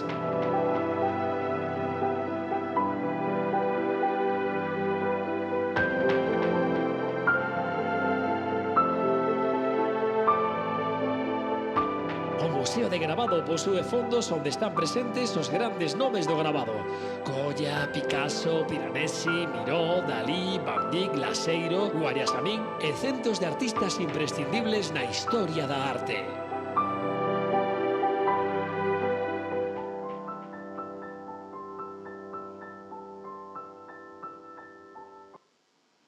Ben, este vídeo estaba feito no ano 2020, antes de chegar a pandemia. Reunida xa unha boa colección de varios miles de estampas e de varios centos de libros ilustrados, decidiu o coleccionista, Javier Expósito, decidiu que o público en xeral tiña dereito a desfrutar da súa paixón de coleccionista e dotouna dun edificio propio no lugar do Outeiro, na parroquia de San Xiao de Artes, no concello de Ribeira, inaugurándose o museo o 24 de xullo do ano 2001. Era unha evidente aposta polo mundo rural, non exenta de perigo, mais crendo que o amor polas artes non era só cousa das cidades ou das vilas. É certo que a situación no mundo rural tivo e ten unha repercusión no coñecemento do museo, pero pouco a pouco vaise mellorando grazas a varios factores. Un deses factores é a colaboración con entidades da comarca, tanto concellos como asociacións culturais, outro o intercambio con outros museos e salas expositivas, a colaboración e os convenios con outras universidades como a Universidade de Santiago, a de Cantabria, Salamanca, a Complutense de Madrid e cos consulados hispanoamericanos, por exemplo, de Argentina e México. E tamén os obradoiros de gravado aos que acoden artistas de diferentes cidades a nivel nacional e internacional e, como non, o Premio Internacional Atlante.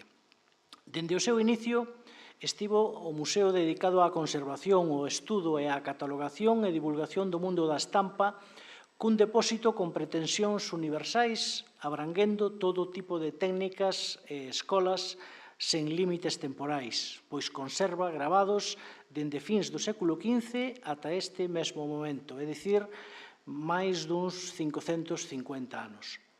Comezou xa cun catálogo dos seus fondos realizado polo profesor José Manuel González de Zárate, editado no mesmo ano 2001, o ano que se inaugurou o museo, que, claro está superado, pois a colección non fixo máis que medrar e chega hoxe ás máis de 40.000 estampas e, dende ese momento, os gravados foron clasificados por escolas.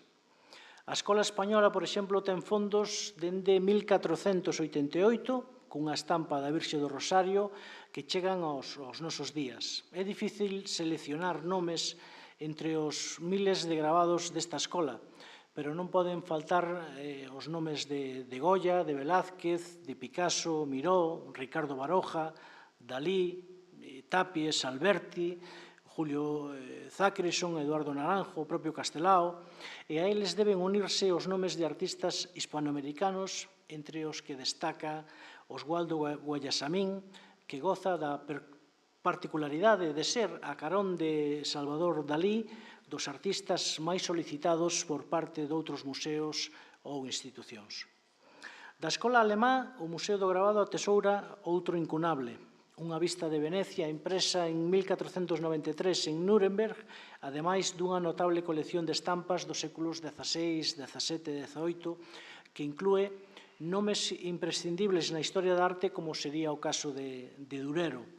O mesmo se pode dicir das escolas flamenca e holandesa, con nomes como Rubens, Van Dyck ou Rembrandt. Tamén moi numerosa é a colección de estampas da escola francesa que comeza co gravado de 1488 de Pierre Lerouge para o Mar de Historias, feita para Carlos VIII, e conserva unha boa colección de Bouet, outra de Callot, a Biblia de Xoilán, gravados de Andrán sobre deseños de Rubens, Fragonard, as fábulas de La Fontaine impresas por Audry, ademais de gravados de Manet, Chagall, Poussin, Toulouse-Lautrec, Berthet, Van Gogh, Degas, Teniers e moitos outros.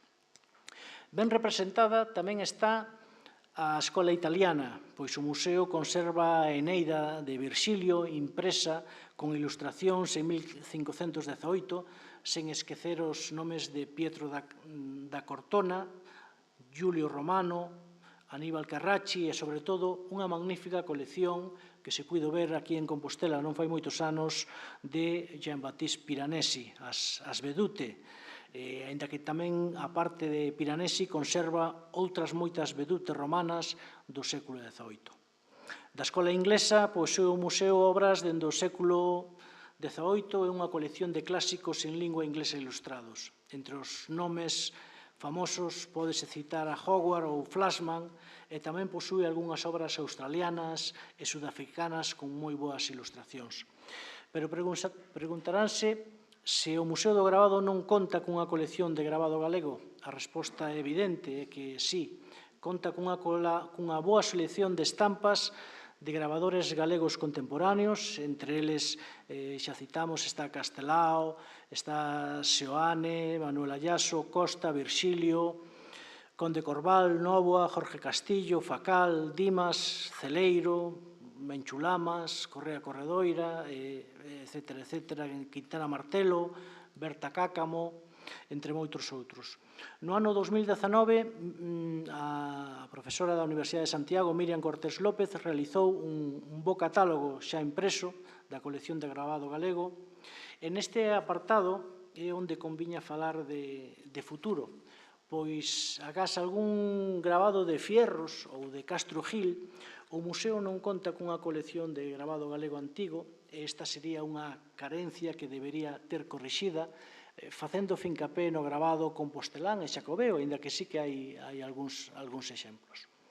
Fora destas escolas, o Museo do Gravado conta tamén cunha colección de gravado catalán, con nomes como Humbert, Dívore, Capmany, Montaner, entre outros, e o seu carón conserva tamén gravado portugués e de algunhas outras nacionalidades, como Austria, Sudáfrica, Rusia ou Xapón. Como é natural, o museo posúe tamén unha boa colección de gravados, como xa falamos, da escola española. Comezábamos con esa Virxe do Rosario, gravada no ano 1488 por Francisco Domenech, e feita a partir da plancha orixinal conservada na calcografía de Bruselas. Gravados de Goya, as ilustracións de José Asensio para as Metamorfosis de Ovidio, as ilustracións de Hipólito Ricarte para a Eneida de Virxilio. Do século XIX, o museo custodia as ilustracións para a Biblia das Familias Católicas, editada en 1855, o apostolado gravado por Vicente Mariani a partir de pinturas de Rafael, o Vía Crucis de Vicente López, gravado por Gamborrino, etcétera, etcétera, ou a Vida de San Bruno a partir de pinturas de Carducho, ou o retrato de Alonso de Madrigal, gravado por Juan Barcelón, os retratos de Alonso Cano e Juan Bautista del Mazo, gravados por Bartolomé Maura en 1869 e 70, a partir de pinturas de Velázquez e outros artistas como Juan Antonio Camacho, Pi Margal, Mariano Fuster e Francisco Van Halen, entre outros moitos. E xa do século XX, destacar os gravados de Ricardo Baroja. Naturalmente, moitas das técnicas do gravado están presentes no museo, dende a xilografía, a punta seca, a talla 12, a augaforte, a augatinta, a litografía, gravado en oco, serigrafía, a linografía, e grazas aos obradoiros de gravado, que podemos ver, despois volvemos aquí atrás, que podemos ver aquí. Grazas aos obradoiros de gravado que levamos realizando fai uns anos, como gravado a pluma, fotogravado, gravado ao carburundo, linogravado ou alcogravado, entre outras técnicas novedosas que facemos no museo, estamos expandindo tamén a nosa institución.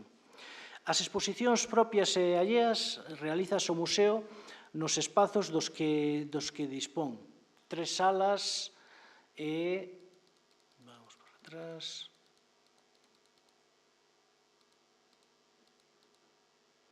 3 salas expositivas e unha biblioteca de libro especializado en libro ilustrado, aínda que en algún caso tamén se ten utilizado outros espazos anexos ao propio museo. Dende os seus inicios, o museo tivo a intención non só de conservar e mostrar os seus fondos, senón tamén de facer intercambios e préstamos con outras institucións locais, comarcais, galegas, españolas e internacionais. E así as súas coleccións chegaron a México, a Xapón, a Costa Rica, Portugal, Nova York, por poñer só uns poucos exemplos. Pero o cosmopolitismo non fixo que o museo esquecese o labor divulgador que debe ter na comarca na que se asenta, onde está situado, e así son usuais os préstamos aos concellos da comarca, desde Porto do Son, Boiro, Pobra, Noia ou Rianxo. Tampouco deixa de lado as colaboracións coas escolas e as institucións comarcais para organizar visitas guiadas de escolares por toda a comarca. A carón deste labor, outra tarefa importante que realiza o Museo do Gravado é o de editar os seus catálogos xerais, catálogos de autor e estudos e mesmo traducións ilustradas, como é o caso do Inferno de Dante, ou obras galegas como Alba de Gloria de Castelao. Aínda que non sempre a economía permite editar os catálogos de todas as exposicións, pero grazas á colaboración da Deputación da Coruña, o Concello de Ribeira, a Xunta de Galicia, permitiron que, dende o 2001 ao 2016, se editaran máis de 20 catálogos. E dende que a persoa que lles fala asumiu a dirección do museo en 2017, editáronse outra corentena. Nomes como os de Manuel Facal, Dalí, Toulouse-Lautrec, Piranesi, Goya, Dimas, Castelao, Florencio Maillo, Fuentes, Jesús Pastor, Manuel Ayaso, Alfonso Costa, Yolanda Carvajales, Beiras Manteiga, Van Dyck, etc. Unha nova liña de edición fíxose a realidade non fai moito tempo, que é a edición de libros de artista, como este que tendes na imaxe, que era a presentación deste estoxo en madeira, realizado polo artista de Aguiño, ribeirán, Manuel Ayaso, xa falecido fai un par de anos, ou este outro estoxo de tiraxe limitada. Estamos falando de libros de artista de 25 ou 30 exemplares, compatible coa exposición de obras coa edición máis popular dos catálogos. Van editados 5 volumes, as Metamorfoses de Kafka de Manuel Ayaso, Metaforá de Alfonso Costa, Vieiros de Xosé Luís Beiras Manteiga, ou esta tremenda cartafol que se fixo realidade grazas á colaboración da familia Colmeiro, que nos cedeu esas matrices orixinais para poder facer unha carpeta de 20 exemplares reproducindo moitas das matrices orixinais de Colmeiro que estaban realizadas na Arxentina e que algunhas delas non estaban impresas. En 2000, este é outra dos catálogos, un libro de 75 exemplares de Quintana Martelo. No 2009 o museo dá un paso máis adiante coa creación dun premio internacional, o Premio Internacional de Gravado Atlante, grazas á colaboración de institucións e empresas privadas. Falaba aquí anteriormente o compañeiro do importante que son a colaboración das entidades privadas. Nese primeiro ano, cun grande éxito de participación, xa na súa primeira edición, con máis de 300 gravados presentados de artistas de todo o mundo, en setembro do ano pasado realizouse a 15ª edición e xa está en marcha a 16ª, que ten como prazo para presentar os seus traballos ata o 31 de maio deste ano 2025. Do Premio Atlante lévanse editado 10 catálogos, entre eles un compilatorio dos gañadores e seleccionados entre o ano 2009 e 2019, co que se creou unha exposición que está difundíndose e está espallando o que é o Premio Atlante de Gravado en outros lugares. No ano 2013, o Museo do Gravado decidiu dar pulo ás artes da bisbarra da comarca. É dicir, ata ese ano, todas as exposicións que se realizaban tiñan que ver co mundo da estampa, co mundo do gravado clásico ou do gravado contemporáneo. Pero nese ano 2013, abriu as súas portas, cedeu as súas 3 salas expositivas, non só a exposición do gravado, senón tamén a pintura, o deseño, a escultura, a fotografía, o esmalte e a outras manifestacións artísticas. E así, en colaboracións con outras entidades, como, por exemplo, coa Asociación Cultural Barbantia, que é unha asociación de toda a comarca, creada no 2004, naceu un encontro de creadoras e creadores da comarca do Barbanza, que leva por título Barbantiarte, do que xa realizouse o ano pasado a súa novena edición. Destacaría entre todas esta esta colaboración, pois destacar a exposición que se titulou Nosoutras no 2015, que deu visibilidade a todas as creadoras do Barbanza. Unha exposición que comezou, xa digo, sendo anual, pero que logo pasou a ser de xeito bianual cun éxito tremendo. Isto que fixo foi abrir o Museo do Gravado a todo o mundo e difundilo dun xeito extraordinario. Pero a día de hoxe o Museo do Gravado non é só un depósito da arte, do gravado, da estampa, que mostra e divulga, senón tamén un lugar de creación de estampas. Dende o ano 2018, en colaboración co Instituto Universitario de Investigación en Arte e Tecnoloxía da Animación da Universidade de Salamanca, e grazas ao profesor catedrático de gravado José Fuentes, impártense obradoiros de gravado coas técnicas, algunhas da súa invención, que forman tanto a afeccionados e artistas de diferentes lugares de Galicia e España.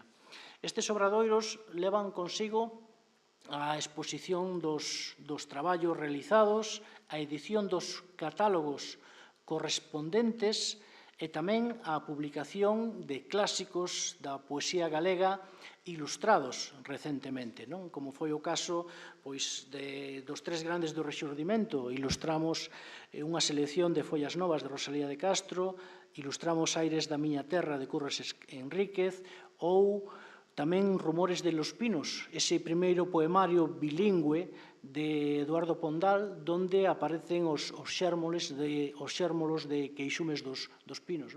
Pois estas obras que empezamos sempre dándolle aos nosos participantes, enfrontándose a textos, para que despois eles sean, a través das novas técnicas de gravado, os que ilustren estas edicións. Por exemplo, o primeiro curso de gravado foi o gravado 3D, un gravado de grandes dimensións, de 1 metro por un 20,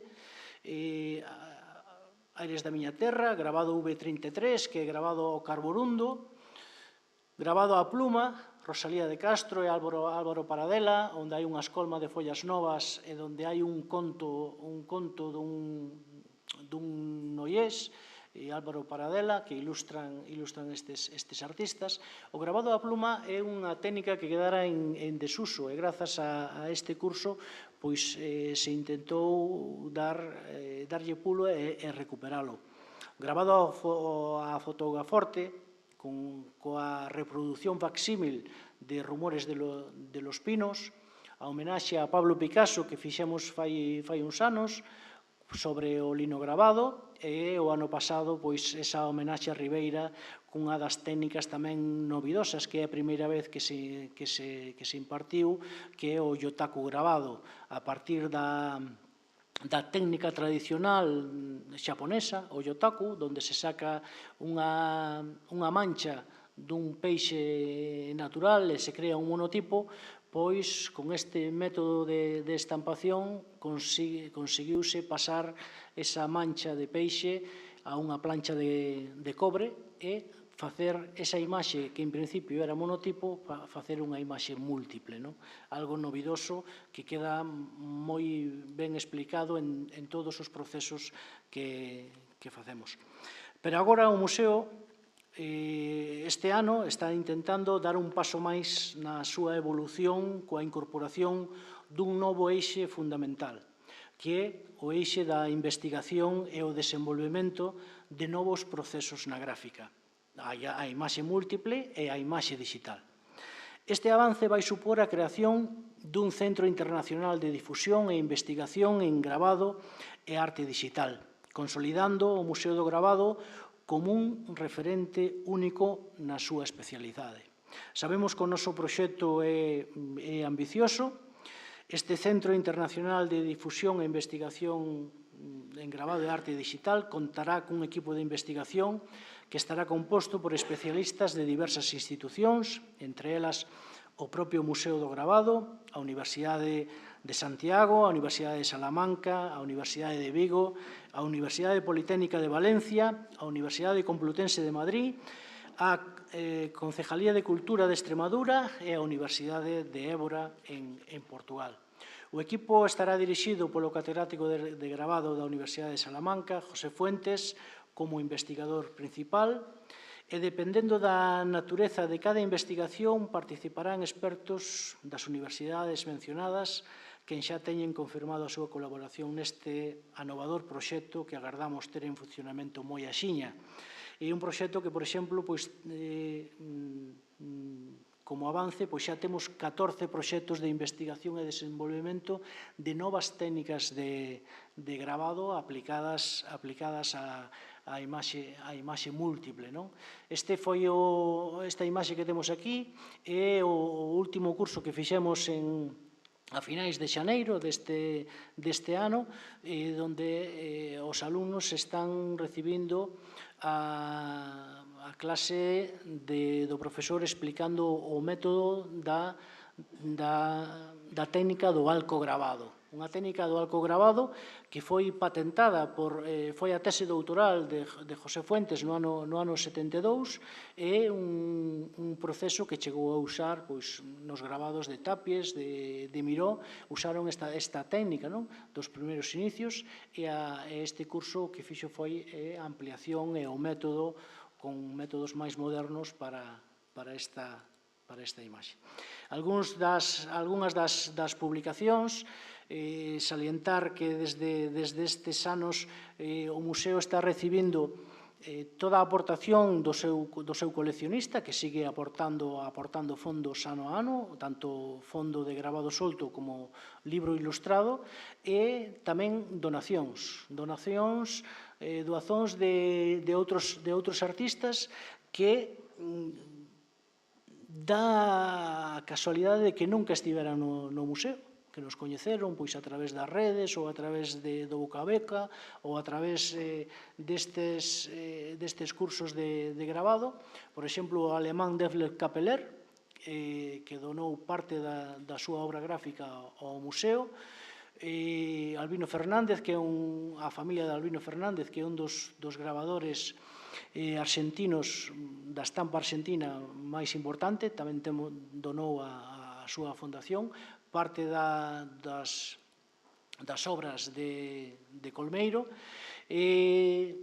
Temos coleccións tan exóticas como gravado xaponés, unha colección moi boa que está neste momento, que ven de volta a Galicia, é a colección do gravado xaponés sobre o ukiyo-e, a beleza e acordo efémero, que acaba de estar en Funchal, na illa de Madeira, e que a semana que ven estará de volta, e que parará pouco no museo porque vai a ser exposta en Vigo no Museo do Mar de Galicia, vai a estar ali pronto. Acaba de estar tamén, estivo o ano pasado en Salamanca, e vai se movendo por moitos sitios.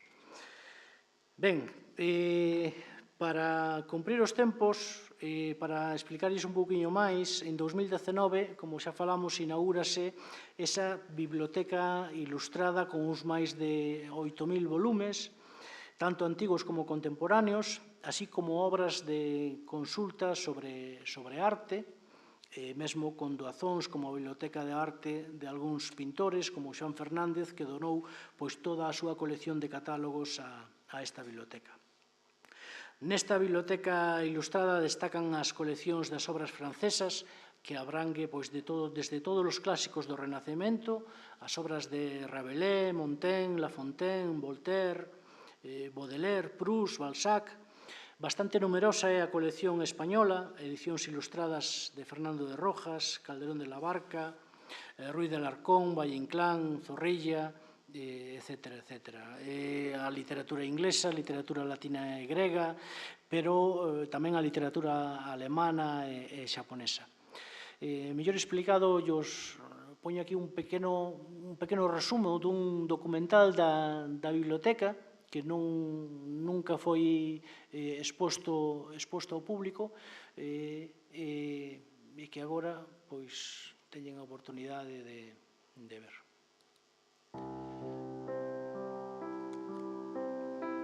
Biblioteca Ilustrada no Museo de Gravado de Artes, Ribeira. En xaneiro de 2019 inaugúrase no Museo de Gravado de Artes un espazo específico para a colección de libros ilustrados. Chamarase Biblioteca Ilustrada e abre unha nova etapa no xa asentado proxecto de ofrecer no museo a consulta da riquísima colección coa que conta de estampas soltas en carpetas ou incluídas, como agora, formando parte das ilustracións dun libro. O Museo do Gravado é unha das grandes xoias do coleccionismo, da promoción e da formación en torno á arte do gravado e a estampa que aínda agora comeza a ser coñecida internacionalmente. Unha ordenada e organizada colección é un centro de actividades en torno ao gravado, aberta ao público, a visitantes ou estudosos, no entorno idílico dun dos máis fermosos paraxes de Galicia, casi na fronteira entre a ría de Noia e a de Arousa, no lugar de Artes, concello de Ribeira, moi perto do Parque Natural de Corrubedo e do seu complexo dunar. Unha escollida e extensa colección de máis de 40.000 estampas e de alrededor de 8.000 libros que recorren a arte do gravado dende as técnicas clásicas da xilografía, a calcografía ou a litografía, ata as máis modernas técnicas hoxe en día utilizadas no rico abano de posibilidades que o desenvolvemento da tecnoloxía e do deseño dos artistas abriron a esta arte múltiple. Dende os grandes clásicos do gravado, gravados como Rembrandt ou Pinaresi, ou talleres como os de Van Dyck ou Rubens. Pasando polas corrientes innovadoras dos séculos XIX e XX, Goya, Picasso, Dalí, Seoane, Toulouse-Lautrec, Saura, Ricardo Baroja, Guayasamín, Slaughter... ata a máis recente produción de artistas noveles ou autores de prestixio aínda activos, tanto galegos como españois e internacionais, que enriquecen día a día o panorama artístico da estampa.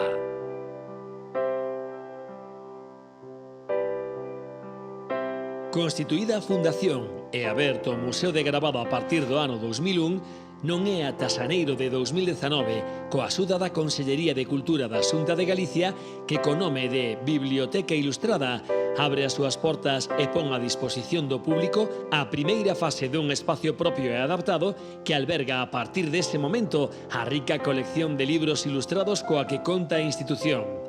O 18 de xuño de 2021, tamén en colaboración coa Consellería de Cultura, remata a ampliación da biblioteca.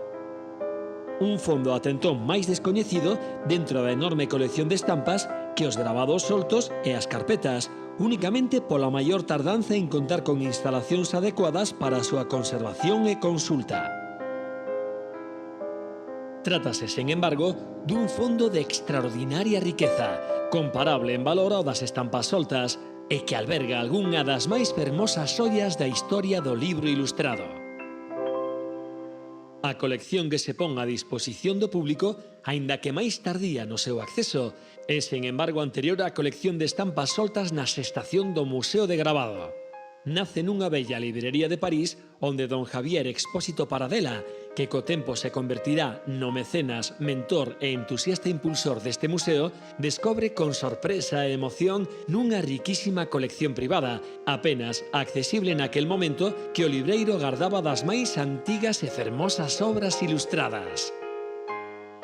Un namoramento que dende moi cedo se ampliará aos gravados soltos, pero que comeza cos libros ilustrados, con esas imaxes que, como tesouros escondidos, saen ao encontro do lector, destellos encantados e intensos de luz e cor que sorprenden con inesperados deleites entre as páxinas e os parágrafos dos textos impresos. El libro se ilustra desde sus orígenes, es decir... Esto sí que vou a pasar un momentiño, senón porque Daniel... Aquí o que fai é un resumo de como aparece o libro ilustrado na historia da arte. Entonces, colaborou con nos este documental, este é un doutor en Filoloxía Hispánica, Xavier López Marqués. Cada un deles vai falando, pois, un do gravado máis antigo, outro da literatura española, e outro literatura galega, literatura francesa, pero non quero que se alongue moito no tempo, e pasamos máis adiante pois, para falar un pouquiño e rematar aquí sí sobre a Biblioteca e o Museo de Artes ten uns fondos absolutamente excepcionais, non só no que se refire ao aspecto galego propiamente, sino tamén, obviamente, no ámbito internacional. É dicir, os fondos bibliográficos de estampa e das artes do grabado do libro ilustrado supoñen un repertorio bibliográfico absolutamente único, non só no contexto propiamente galego, senón mesmo no ámbito estatal e con repercusión internacional. O traballo que permite unha biblioteca destas características a nivel de investigación, pero tamén a nivel de procesos de carácter expositivo que se poden realizar a partir destes fondos, dá idea da flexibilidade que podemos seguir en un proxecto destas características que, ademais, e é bo destacalo, está referenciado nun pequeno concello o que fai aínda máis intensa a realidade da importancia dun proxecto destas características.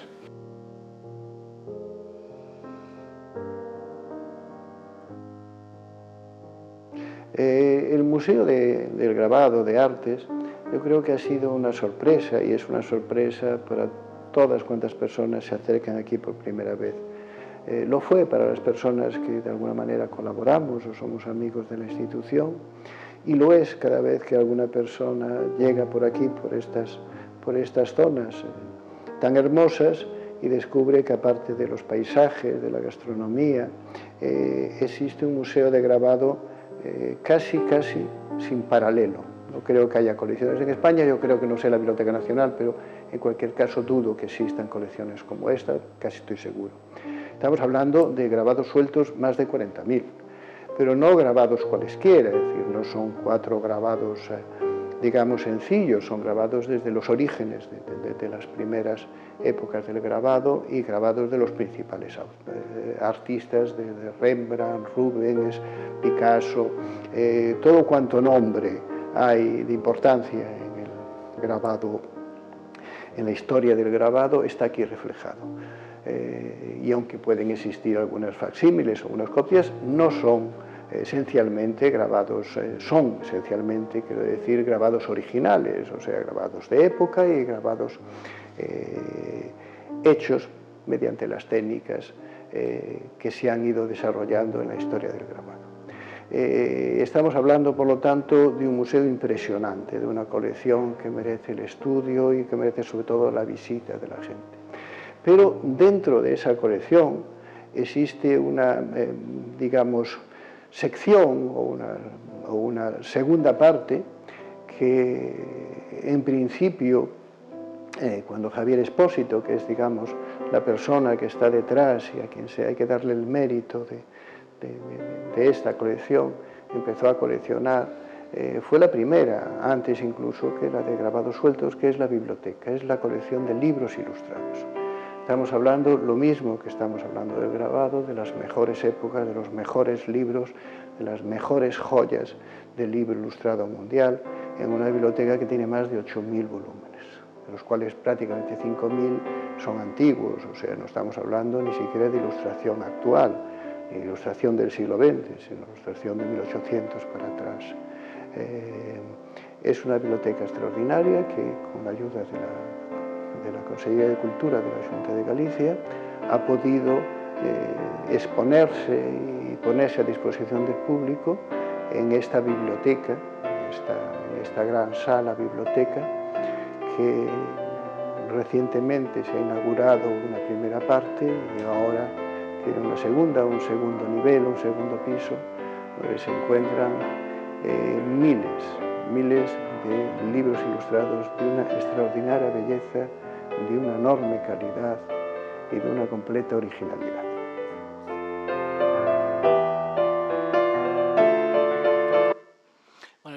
estamos falando do ano 2001, en plena, perdón, fai uns anos en plena pandemia, ainda nos víades aí coas máscaras, non?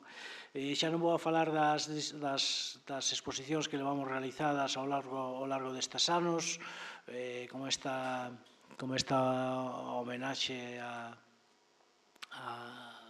Picasso coa suite Volar, a Colmeiro, que foi rotando tanto no Museo do Gravado como estivo na Fundación Laxeiro en Vigo, agora mesmo está en Portugal, en Guarda, que é unha exposición extraordinaria porque vemos aparelladas as matrices orixinais e o resultado desas matrices orixinais, non? Obras en homenaxe a Picasso de Alfonso Costa, Manuel Ayaso, Julio Zacreson, homenaxes a poetas como Carlos Oroza, Durero, Fardel da Guerra, Néstor Goyanes. As últimas exposicións foi unha fascinante e moi boa que acabamos de pechar agora en Rianxo, que foi os homes por Castelao, coas matrices orixinais coas que se imprimiron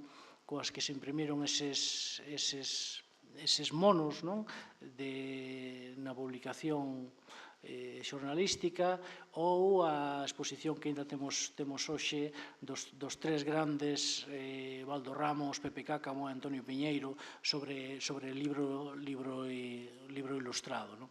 Colaboracións con moitas entidades, como a Real Academia de Belas Artes. Esta foi unha exposición do ano pasado, a visita do novo conselleiro aos fondos. Esta é a imaxe dunha das últimas visitas, que foi este sábado. É unha exposición que temos que se titula 807/36, Memorias gravadas, deste documentalista Xan Leira, galego-arxentino. E queda moi pouca tarefa pendente, e sinalo só algunhas necesidades evidentes do museo. Queda rematar o catálogo da súa biblioteca ilustrada, do seu fondo de estampas, dotar de máis persoal a institución, lograr unha mellor conexión co mundo escolar e con outros museos do gravado, conseguir máis fondos e a musealización dunha sala permanente que axude a explicar con detalle a historia da arte do gravado. Penso que o Consello Reitor do Padroado da Fundación do Museo de Artes do Gravado é consciente de que debemos seguir avanzando, ademais de manter e coidar o que xa posúe. Un museo é un lugar de custodia, de conservación e exposición, pero tamén debe ser algo vivo, con novas iniciativas e novos horizontes, que é o que estamos intentando levar a cabo nestes últimos anos. Remato xa reiterando o meu agradecemento ao Consello da Cultura Galega por brindarnos esta xanela para poder difundir o labor do Museo do Gravado. Teñen un museo á súa disposición, de paso que van a visitar o Faro de Corrubedo, as dunas de Olveira, os paraxes naturais da comarca do Barbanza. Fagan unha parada no Museo do Gravado de Artes e poderán descubrir, como dicía unha das súas directoras, cousas maravillosas. Moitísimas grazas pola súa atención.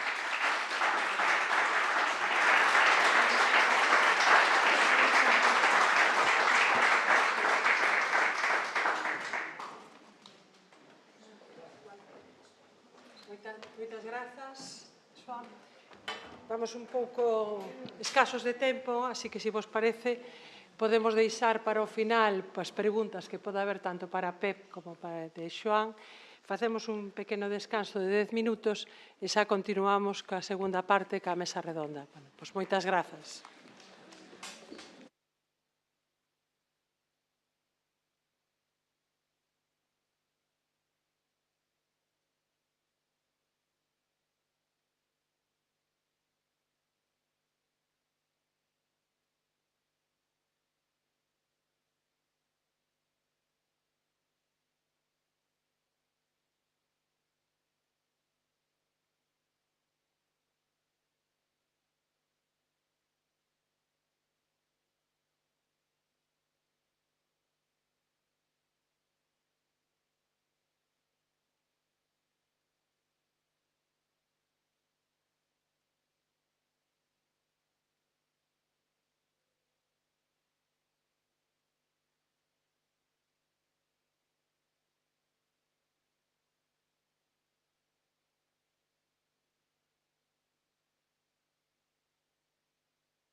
Boas tardes a todos os asistentes.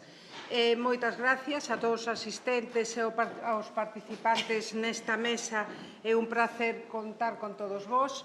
Grazas tamén a Pepe Font e a Xoan Pastor polas súas intervencións, que realmente encantáronme e aprendimos, eu creo que todo moito, e ademais todas as imaxes que nos regalaron realmente merece a pena, solo por as imaxes haberlo escoitado.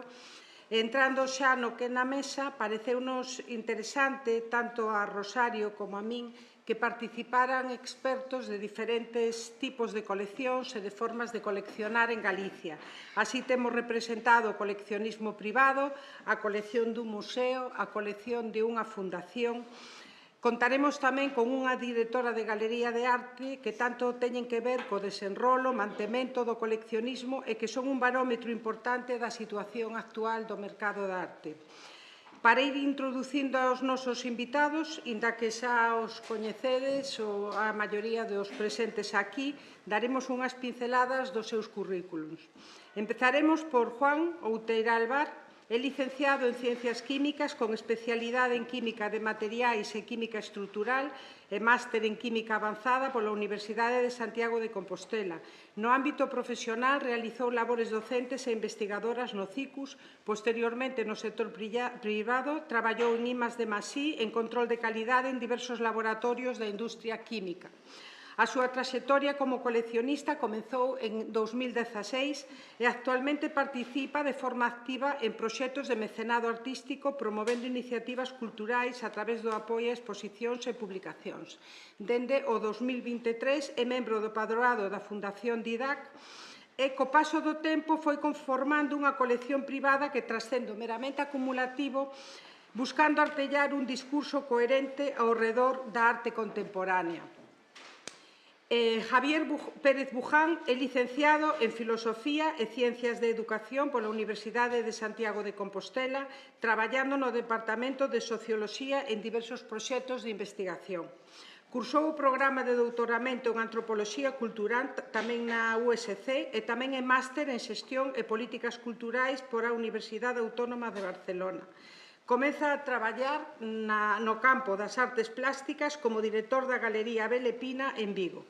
No ano 2000 gana por concurso público a praza de director da Fundación Laxeiro, cargo que ocupa na actualidade desenvolvendo traballos de comisariado, investigación, difusión e edición de publicacións, entre as que destacan a coordinación do Catálogo Universal de Laxeiro, publicado en decembro do 2009, a edición do libro titulado Laxeiros escritos de Don Ramiro e numerosas publicacións que abordan diversos aspectos da obra de Laxeiro.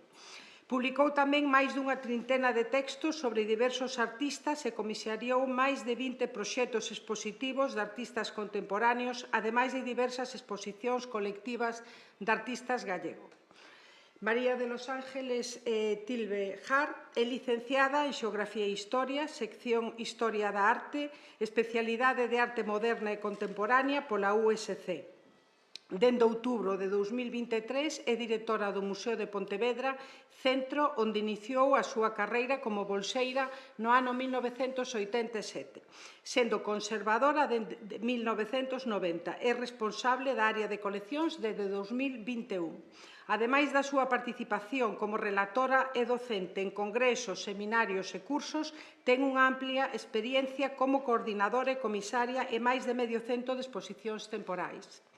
A súa produción científica ten como ámbito prioritario o patrimonio e a historia da arte galega, dende o barroco ata a actualidade, especialmente as coleccións do Museo de Pontevedra e a figura de Castelao. Entre as súas publicacións máis recentes destacar Castelao, Meu Pontevedra, Castelao 1916-1936, Sileno, Humor gráfico e político, e Legado Castelao en el Museo de Pontevedra, A arte galega de 1920 a 1936, xénese e evolución do movimento renovador, entre outros. Por último, Chus Villar Iglesias é licenciada en Historia da Arte coa especialidade de Patrimonio Artístico e Arte Contemporáneo pola USC. Posgraduada en Arte e Cultura Digital pola Universidade Oberta de Cataluña. Traballou na Galería 30 de Santiago de Compostela dende 2002 hasta 2016, desempeñando postos de asistente, encargada xeral e, finalmente, directora. De forma paralela, formou parte de xurados de premios de arte, coordinou catálogos e escribiu textos para artistas.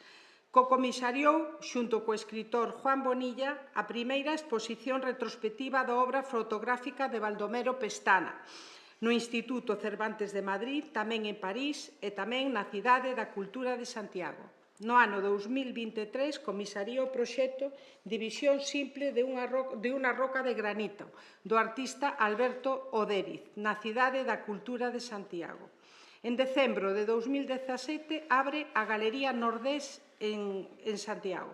Dende entón, levou a cabo máis de 40 exposicións de artistas, tanto nacionais como internacionais, apostando pola representación de creadores como Xulia Huete, Pablo Barreiro, Miguel Marina, Chelo Matesanz, Narel Juvenil, Alberto Odériz ou Rosendo Cid, con unha intención curatorial e prestando atención tamén aos proxectos conxuntamente ca programación expositiva. Dende 2020 participa na Feira Arco de Madrid, onde seus artistas recibiron diversos premios. Nordés é unha das galerías asociadas de Contemporánea, Asociación de Galerías de Arte Contemporáneo de Galicia dende 2019, da que tamén foi cofundadora e presidenta hasta o 2023. Bueno, e despois de dar estas pinceladas sobre os currículos de todos os aquí presentes, pois vamos a iniciar a mesa de debate e decidimos empezar a estruturar a mesa facendo unha serie de preguntas aos participantes. En primer lugar, pois a Juan Outeiral. Juan pertenece, junto con su pareja, a una nueva generación de coleccionistas gallegos. Es una persona muy activa en redes, siempre entusiasta y participativo, y creo que es de los que pueden motivar a otros para coleccionar. Me tienen admirada sus ganas y su ilusión, que además sabe siempre transmitir, Juan. Para empezar, quería preguntarte varias cosas. Por un lado, la pregunta clásica en mesas de coleccionismo: ¿cómo fue el inicio de tu colección, de vuestra colección? ¿Y qué os motivó para coleccionar? También, ¿cómo ves el coleccionismo en la gente de tu generación? Y en relación a las redes sociales e Instagram, que me parece muy útil en cuanto a tener una información actualizada sobre el día a día, sobre las exposiciones, ¿consideras que en cuanto al tema coleccionar puede tanta información que habitualmente nos llega muchas veces sin filtro, nos puede llegar a confundir? Sobre todo al principio, cuando uno no tiene sobre todo las ideas claras de lo que va a coleccionar? Cuando quieras. Bueno, quero comezar dicindo que é a primeira vez que vou falar da nosa colección en público e para min é unha auténtica honra facelo nun espacio como Consello da Cultura Galega. Moitas gracias a Sofía, a Rosario e a Paula Cabaleiro. Quero comezar con unha diapositiva que é unha litografía de Tapies. Quero comezar con esta diapositiva porque foi a primeira vez que participamos activamente no mercado da arte. Foi subastada na casa de subasta Christie's. Bueno, pareceme como curioso empezar poñendo a primeira hora coa que empezamos a coleccionar, non? Cando comecei interese pola arte contemporánea, por que? Pois comeza pouco a pouco. O interese pola arte xorde a través dunha serie de visitas que comezamos a facer a partir do ano 2014, sobre todo nos fins de semana, a museos do noso territorio, non? O Museo de Pontevedra, o Marcos Valcárcel, o Macuf, o Museo Provincial, pero nun primeiro momento priorizábamos non estes grandes museos, senón máis ben os espazos pequenos que tivesen exposicións máis sinxelas que ver, non? Nestes espazos máis pequenos eu creo que é onde xorde a nosa paixón polo arte contemporáneo, porque a medida que pasaba o tempo pois había unha maior profundización e interese nas exposicións que visitábamos. Non foi ata o ano 2015 que foi o ano no que pisamos por primeira vez o Centro Galego de Arte Contemporáneo. Eu creo que era unha exposición de Cristian García Bello e Manuel Vilariño. Bueno, quería falar do papel das galerías de arte. o paso a visitar as galerías de arte foi o último, cando xa habíamos visitado a meirande parte dos museos galegos e algún dos máis importantes do país, non? Recordo de forma especial as primeiras visitas aos espacios galerísticos de Santiago e teño que recoñecer que ao principio amedrentábame moito. Tiña medo de dicir algo que non fose oportuno ou que me deixase en mal lugar, porque non era un espacio que eu estivese habituado. Había certas cuestións que hoxe en día parecenme completamente básicas, pero que naquel momento pues, viñame á cabeza. Como, por exemplo, as inauguracións de arte son un evento público ou privado. Cantas veces se pode visitar unha galería de arte dende que está vixente a exposición, porque non é como un museo normal ou unha sala de exposicións pública, ou o prezo que piden por unha obra de arte é xusto ou, polo contrario, está sobrepreciado. Este tipo de cuestións que eu teño completamente claras eu creo que seguen moi perpetuadas na sociedade. Do mesmo xeito que o papel tan importante que xogan as galerías con respecto ao contacto entre persoas relacionadas co mundo de arte, como poden ser os comisarios, os directores de museos ou os propios coleccionistas. Eu creo que este gran valor das galerías de arte sería fabuloso que a xente o coñecese. Foi nestas primeiras galerías de proximidade, naquela época pois, podían, o sea, Federica non era tonta, 30, Nordés ou a Galería de Luisa Pita, que en Santiago, onde nos explicaron por primeira vez o que era pois, a liña dunha colección e que supoñía, onde nos regalaron as primeiras entradas para visitar unha feira como Arco, ou onde nos falaron por primeira vez das diferentes facilidades de pago que as galerías ofrecían aos compradores para a adquisición de obras, non? Con respecto ás feiras de arte, a primeira vez que visitamos Arco, as feiras que xiran en torno a ela, como pode ser Urbanite, Art Madrid, Jazz Madrid, que, por certo, xusto agora, dentro dunha semana, celebran unha nova edición, foi no ano 2019. E son este tipo de ferias de alto nivel as que eu creo que dante unha visión máis atinada do que é o mercado da arte. Tamén hai que dicir que esta experiencia supón unha cura de humildade, porque os precios medios das obras de arte que podes encontrar nun espacio periférico como é Galicia non teñen nada que ver cos precios que normalmente encontras unha feria como pode ser Arco, non? Como todos sabemos. No obstante, teño moitísimo que agradecer este tipo de experiencias nas feiras de arte porque proporcionante a oportunidade de ter contacto directo coas obras dos artistas máis reputados, establecer contactos coas principales galerías, tanto nacionais como internacionais. Volvendo ao tema de como comezamos a coleccionar, despois desta primeira litografía que vos puxen, xa demos o paso ao mercado primario, as galerías de arte. Tamén quise poner esa fotografía, este óleo de Berta Cáccamo, que compramos en 30 no ano 2017. Teño que dicir que a galerista tivo moitísima paciencia con nós, porque visitamos moitísimas veces a galería, fixemos 1000 preguntas, non tiñamos nin idea de nada, tiñamos moitos medos antes de decidirnos de forma definitiva a mercar a obra. Falando da subxetividade con respecto aos prezos no mercado da arte, pareceme importante poñer un dato que saiu fai creo que 2 meses, é un dato da revista Art Price que, aunque fala do mercado secundario, creo que nos sirve para facer un análise. Na primeira gráfica podemos ver que o precio medio da meirande parte das obras de arte que se venden no mundo xira en torno a un rango de entre 0 e $1000. E na segunda gráfica podemos ver que non é un dato concreto dun ano, senón que cada ano vai a máis. Este prezo, entre 0 e $1000, coincide máis ou menos co prezo que nos pagamos por ese primer debuxo de Berta Cáccamo. Por iso tamén quería introducir isto. Aquí temos, claro, $0.000, normalmente os titulares que salen en prensa cando se falan de precios de arte son moitísimo máis populistas e sempre se fala de millóns de dólares e de cantidades de dinero brutales. A nosa colección foi evolucionando ao longo destes case 10 anos. Ao principio non estábamos seguros de que dirección tomar e sentimos certa presión por establecer unha liña na colección. Tamén é verdade que, ao ser unha colección privada, non temos a espada de Damocles de ter que xustificar a inclusión de cada obra como parte dun conxunto, como si pasa nas coleccións máis museísticas ou institucionais. Esta absoluta liberdade na elección das pezas, que, logo explicaré porque non é absoluta liberdade, evidentemente, podería ser o propio eixo vertebrador da colección. Esta autoimposición por establecer unha liña da colección fixo que nun primeiro momento nos centrásemos en artistas galegos, moi influenciados pola escena local. Desta primeira época son nomes como Menchu Lamas, Antón Patiño, Raimundo Patiño, Bea Rey, Manolo Paz, por decir algúns nomes, non? A colección foi evolucionando debido ás visitas aos museos, ás galerías de arte, a bienais, tamén empezamos a asistir aos cursos que facía o CEGAC sobre arte, claro, o contacto continuo con feiras, visitas a Madrid, que Madrid é a capital de arte contemporánea en España, tamén debido a información, como comentabas ti, facilitada polas redes sociais, non?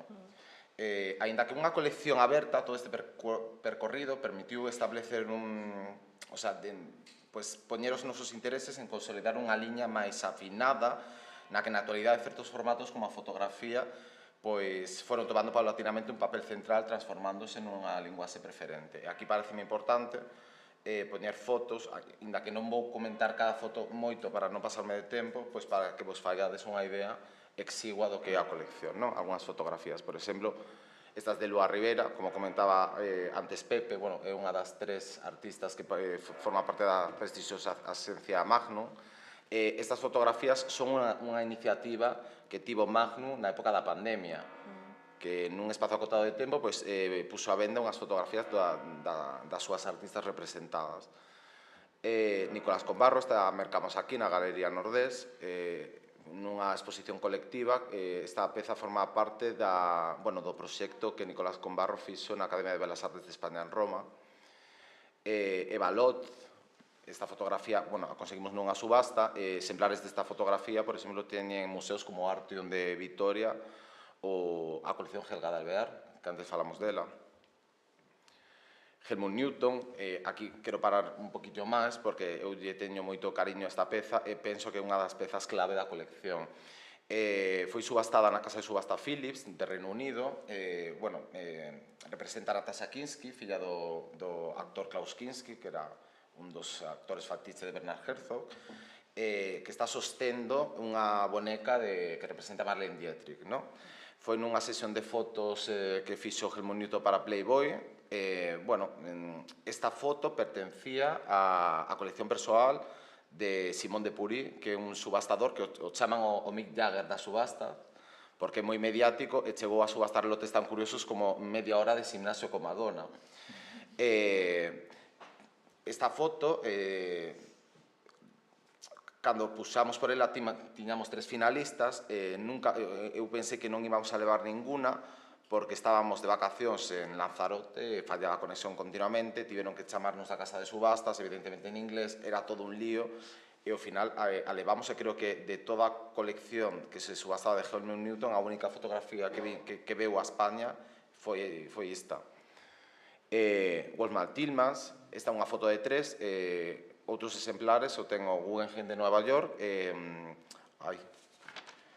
o Guggenheim de Nova York non o teño anotado, o Art Institute de Chicago. Nan Goldin temos dous fotografías que son 2 probas de artista. Aquí se representa Clemens, que Clemens é un dos musos na obra de Nan Goldin, e esta fotografía é absolutamente voyerista. Representa todo o que ten que ver coa linguaxe típica das obras de Nan Goldin, non? É dicir, a sexualidade, a intimidade, a vulnerabilidade. Esta tamén é Nan Goldin. Joey é outro dos personaxes recurrentes na obra de Nan Goldin. Esta foto foi tomada durante a estancia de Nan Goldin en Berlín nos anos 90. Representa a Joey reflexada nun espello. Hai que entender esta foto dentro do contexto, é dicir, anos 90, cae o muro de Berlín, hai un cambio social e cultural impresionante, sobre todo para a xente do colectivo queer, non? Robert Mapplethorpe, esta fotografía conseguimos nunha casa de subasta xaponesa. Larry era un amigo de Robert Mapplethorpe que tenía fama de tipo duro.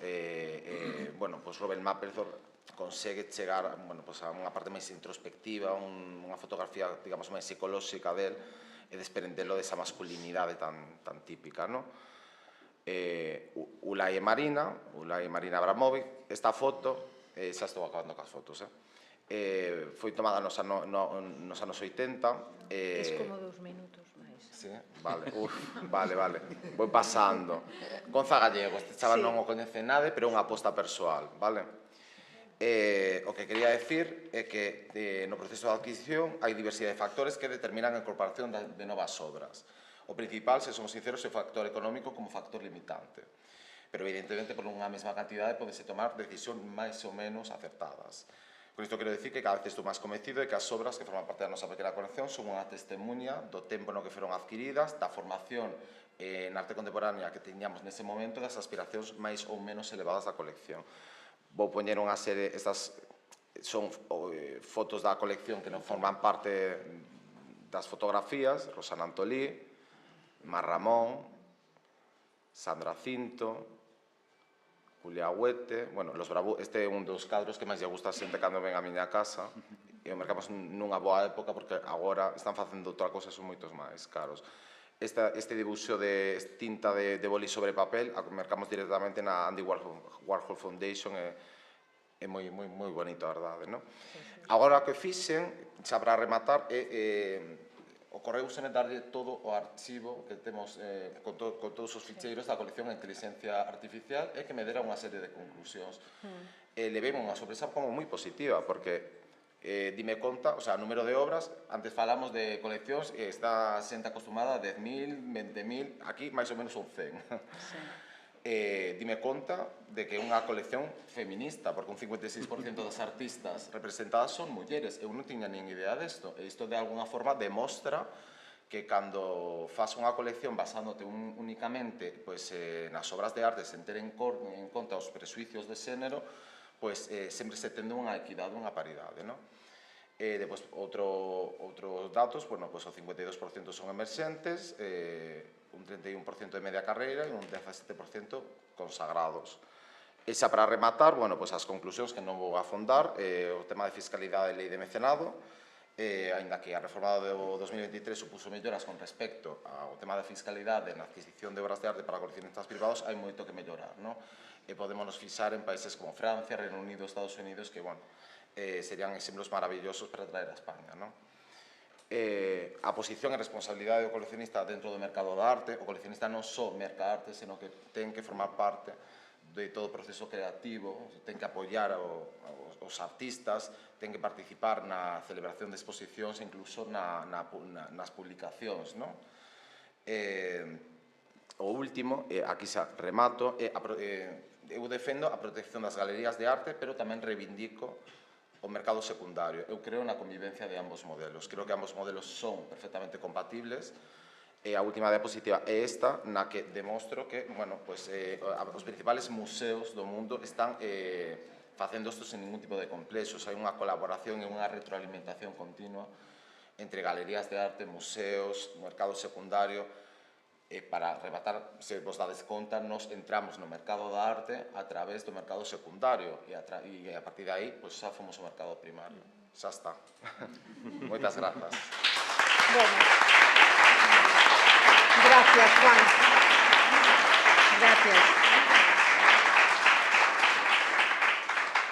Vamos a pasar ahora a Javier Buján. Javier, en Galicia tenemos varios casos de artistas que donaron gran parte de su obra y su archivo documental a fundaciones, como la Laxeiro, la Fundación Eugenio Granel y la Seoane. La familia Colmeiro también hizo una donación importante al Museo de Vigo. Ejemplo de este tipo de fundaciones es la Fundación Laxeiro, creada en el año 1999 y que tú diriges, ¿no? Entonces, me gustaría nos contases cómo se gestó la fundación, cómo es la colección, nos hablases también sobre el archivo documental y cómo es vuestra política de exposiciones. Y después, por otra parte, si recibís donaciones por parte de particulares o si compráis obra para incrementar los fondos, un poco así que nos 10 minutos. Hicieras 10 minutos, sí, 10 minutos. Bueno, pois boa tarde a todos vos. Moitas gracias por estar aquí, gracias tamén ao Consello por convidarme. Non sei se unha fundación con unha colección tan pequena como é a Fundación Laseiro, que ademais non é propietaria desa colección, pode aportar algo a unha mesa redonda como esta, pero bueno, vou intentar contar a nosa experiencia dentro da Fundación. A Fundación Laseiro, como acontece casi sempre con fundacións que levan o nome dun artista, como decía Sofía, nace a partir dun legado que o artista hace á cidade de Vigo, composto por 59 obras, no ano 81. No ano 85 a familia aporta 18 obras máis a ese legado, configurando un total de 77 pinturas, debuxos e gravados. No ano 99 créase a Fundación Laseiro, que nace a partir do que se chamou a colección permanente, que forma parte composta por 65 dese legado de 77 obras, e as 12 restantes están depositadas no Museo Municipal Queiroz de León. Todas as obras teñen titularidade pública, polo tanto a Fundación Laseiro, malia que nace dunha doazón dunha colección, é unha fundación de carácter instrumental, é dicir, temos capacidade legal operativa, con un CIF propio, unha personalidade legal propia, pero non temos unha capacidade patrimonial, por así decirlo, non? A institución nace despois do falecemento do artista, que morre en 1996, malia que Laseiro en vida xa puxera as bases para a creación desa fundación con ese legado desas obras, non?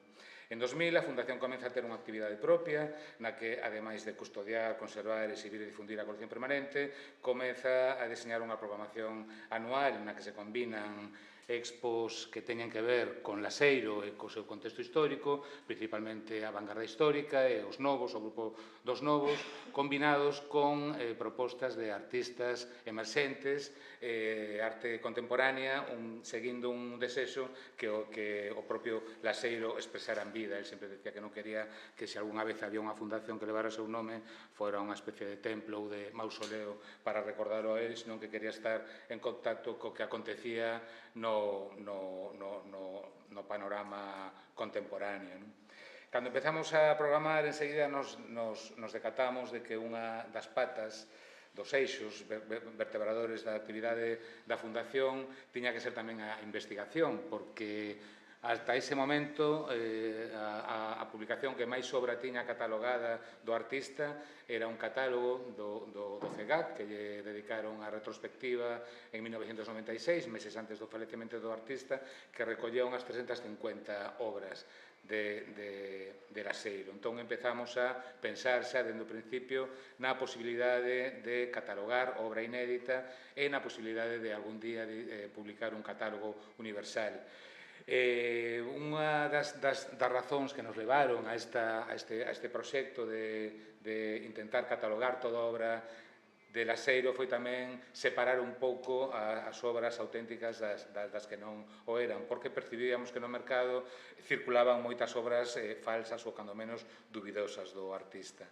Este proxecto foi unha realidade en 2009 ca publicación do Catálogo Universal do artista, que recolle un total de 3.581 obras con fichas bastante completas de cada unha delas.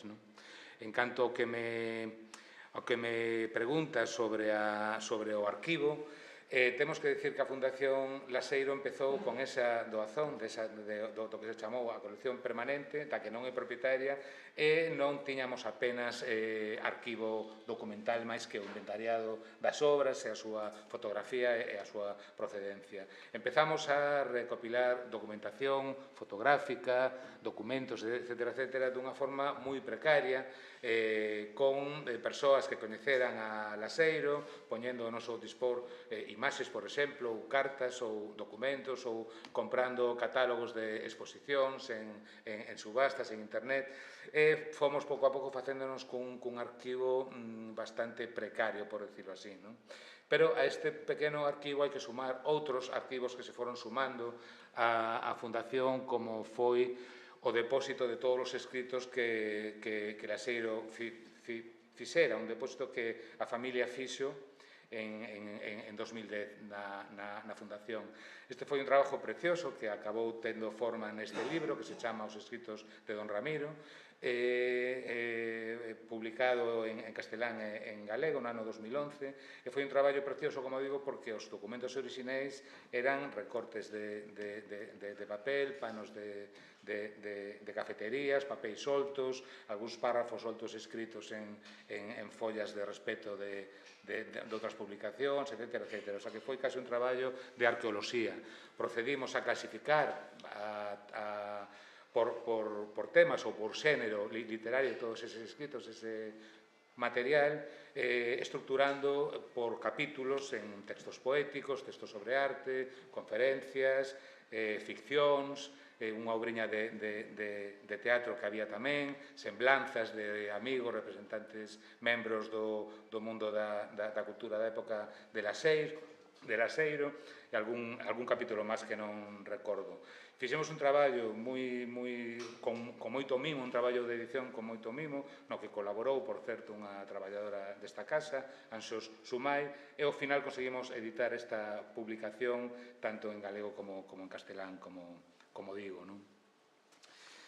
En 2018 tamén fixemos a recopilación de todas as viñetas que Laseiro publicara na prensa galega entre os anos 1928 e 1931. Un traballo importante porque significou o primeiro traballo profesional de Laseiro que, como home listo que era, utilizou o equivalente ao que agora serían as redes sociais, é dicir, publicou viñetas humorísticas nos dous xornais probablemente máis importantes da Galicia daqueles anos, como foron El Pueblo Gallego e Faro de Vigo. Esas viñetas, coñecidas popularmente como os monos de Laseiro, nunca se recopilaran, ni siquiera nunca se reproduciran ben.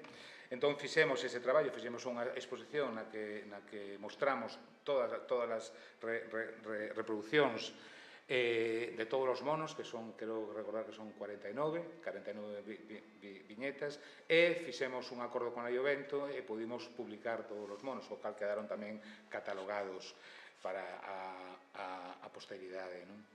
En canto a como xestionamos a colección, bueno, falta tamén por falar desta doazón. Isto que vedes aquí son 39 caixas que constituyen o arquivo persoal de Laseiro que a familia doou hai pouco, no ano 2019.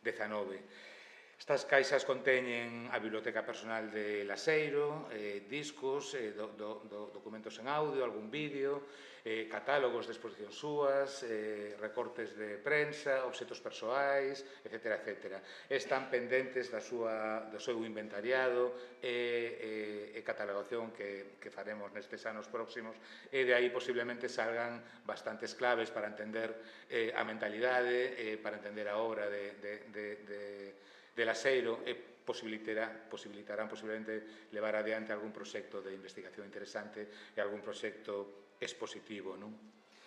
Con respecto ao que preguntaba sobre como xestionamos a colección permanente, temos que dicir que, lonxe de ser unha colección estática, a propia museografía da colección foi cambiando ao longo destes 25 anos.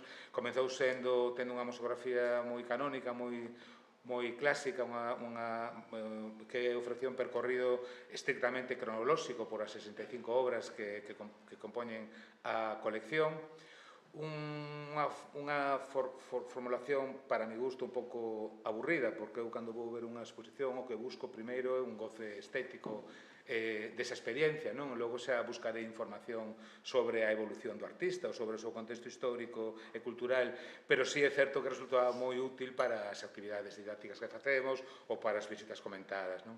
Pero pouco a pouco esa museografía foi mudando ata a actualidade, na que a formulación é totalmente oposta. Temos un percorrido, o que ofrecemos agora é un percorrido no que se misturan estéticas, estilos, linguaxes, técnicas, para facilitar precisamente unha experiencia estética agradable e atractiva para quen nos visita. Ese aparente caos que produce esta falta de rigor historiográfico, suplímolo cunha liña de vida que está instalada de xeito perimetral nunha das salas, acompañada tamén dunha serie de vitrinas con diversa documentación sobre a trayectoria do artista. Ademais, levamos adiante sempre que podemos diversas actividades de dinamización dentro da propia colección permanente, como son performance, algunha actividade de danza, como esta imaxe que se fixo en colaboración co Festival ALT, presentacións de libros, charlas, coloquios, etc. E facemos tamén visitas da comunidade educativa, pasan anualmente pola Fundación, pola colección permanente, unha media de 3.000 alumnos e alumnas de todas as edades escolares. Temos un seguimento en tempo real de mellora continua, cun diálogo que establecemos cos profes, co profesorado, meses antes de que fagan esa visita a nosas instalacións. Eles xa van traballando a temática de laseiro na escola, de tal maneira que cando o alumnado chega á colección permanente coñece xa moitas cousas, moitos cadros que van a ver, e moitos aspectos da biografía do artista. E ao rematar a experiencia tamén facemos unha enquisa ao profesorado para que nos vaya informando de que cousas pensan eles que funcionan ben desa experiencia e que cousas son susceptibles de mellorar. Fixemos tamén algunha experiencia relativamente orixinal, se me permitides, como foi facer unha exposición dentro da propia colección permanente. Foi unha exposición que fixemos en 2020 que recollía a totalidade dos autorretratos que tiñamos catalogados feitos por Laseiro, que por aquel entón eran unos 18 autorretratos. E se nos ocurriu facelo dentro da propia colección permanente porque na colección permanente había 5 de esos 18 autorretratos. Foi unha experiencia moi interesante, sobre todo traballar casi na lética da exposición para distinguir o que era unha cousa e era outra. E durante o transcurso da exposición, mentre a exposición estivo aberta ao público, hubo coleccionistas privados que contactaron con nós para decirnos que eles tamén tiñan algún autorretrato de Laseiro que non tiñamos catalogado. Por lo tanto, a publicación que se fixo cambiou o título da exposición. A exposición titulábase algo así como 18 autorretratos de autorretratos de Laseiro, da afirmación a disolución do suxeito, e a publicación titulase 18 más 5 autorretratos de Laseiro, porque incorporamos eses 5 autorretratos que o Comité Técnico examinou e concluiu que eran autoría de Laseiro. Ademais desto, a colección permanente viaxou bastante, sobre todo nos primeiros anos, porque, como sabemos, a situación económica tamén era outra. Un minuto, remato xa.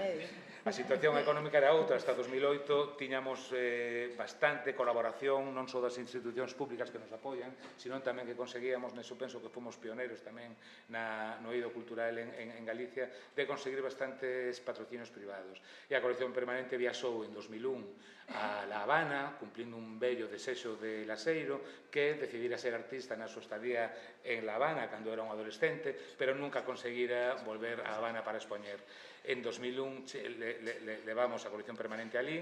En 2003 fixemos un itinerante por 18 concellos de Galicia co propósito de difundir o noso artista en toda a comunidade autónoma. En 2003 o períplo atlántico que empezáramos na Habana o continuamos no Centro Atlántico de Arte Moderno nas Palmas de Gran Canaria.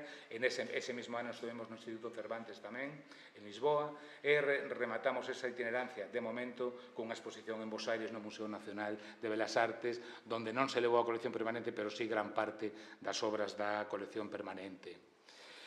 En canto aos préstamos, a colección tamén está sendo moi activa. Desde o principio tamén prestamos obras a institucións como o CEGAC, o Marco. Recentemente prestamos o Trasmundo, que é un dos fitos da obra de Laseiro, e penso que da nosa vanguardia histórica en xeral. Estivo casi 3 anos no Museo Reina Sofía nesa reorganización que fixeron da súa colección permanente, que titularon Vasos Comunicantes, e prorrogamos o préstamo para a actual exposición titulada Esperpento, para a que nos pediron tamén, ademais do Trasmundo, o Mascarón e Carnavalada. Carnavalada, un cadro que eu sempre digo que penso que é o primeiro cadro expresionista da nosa arte. Tamén pedironnos obra a outras institucións como a Fundación Cerezales, a Fundación Barrié, etc. En canto a doazóns, compras non temos porque non temos orzamento, obviamente, pero sí a colección permanente incorporáronse. Actualmente temos 5 obras en depósito indefinido que pertencen a diferentes coleccionistas privados. E ata aquí a miña intervención. Bueno, moitas gracias. Moitas gracias.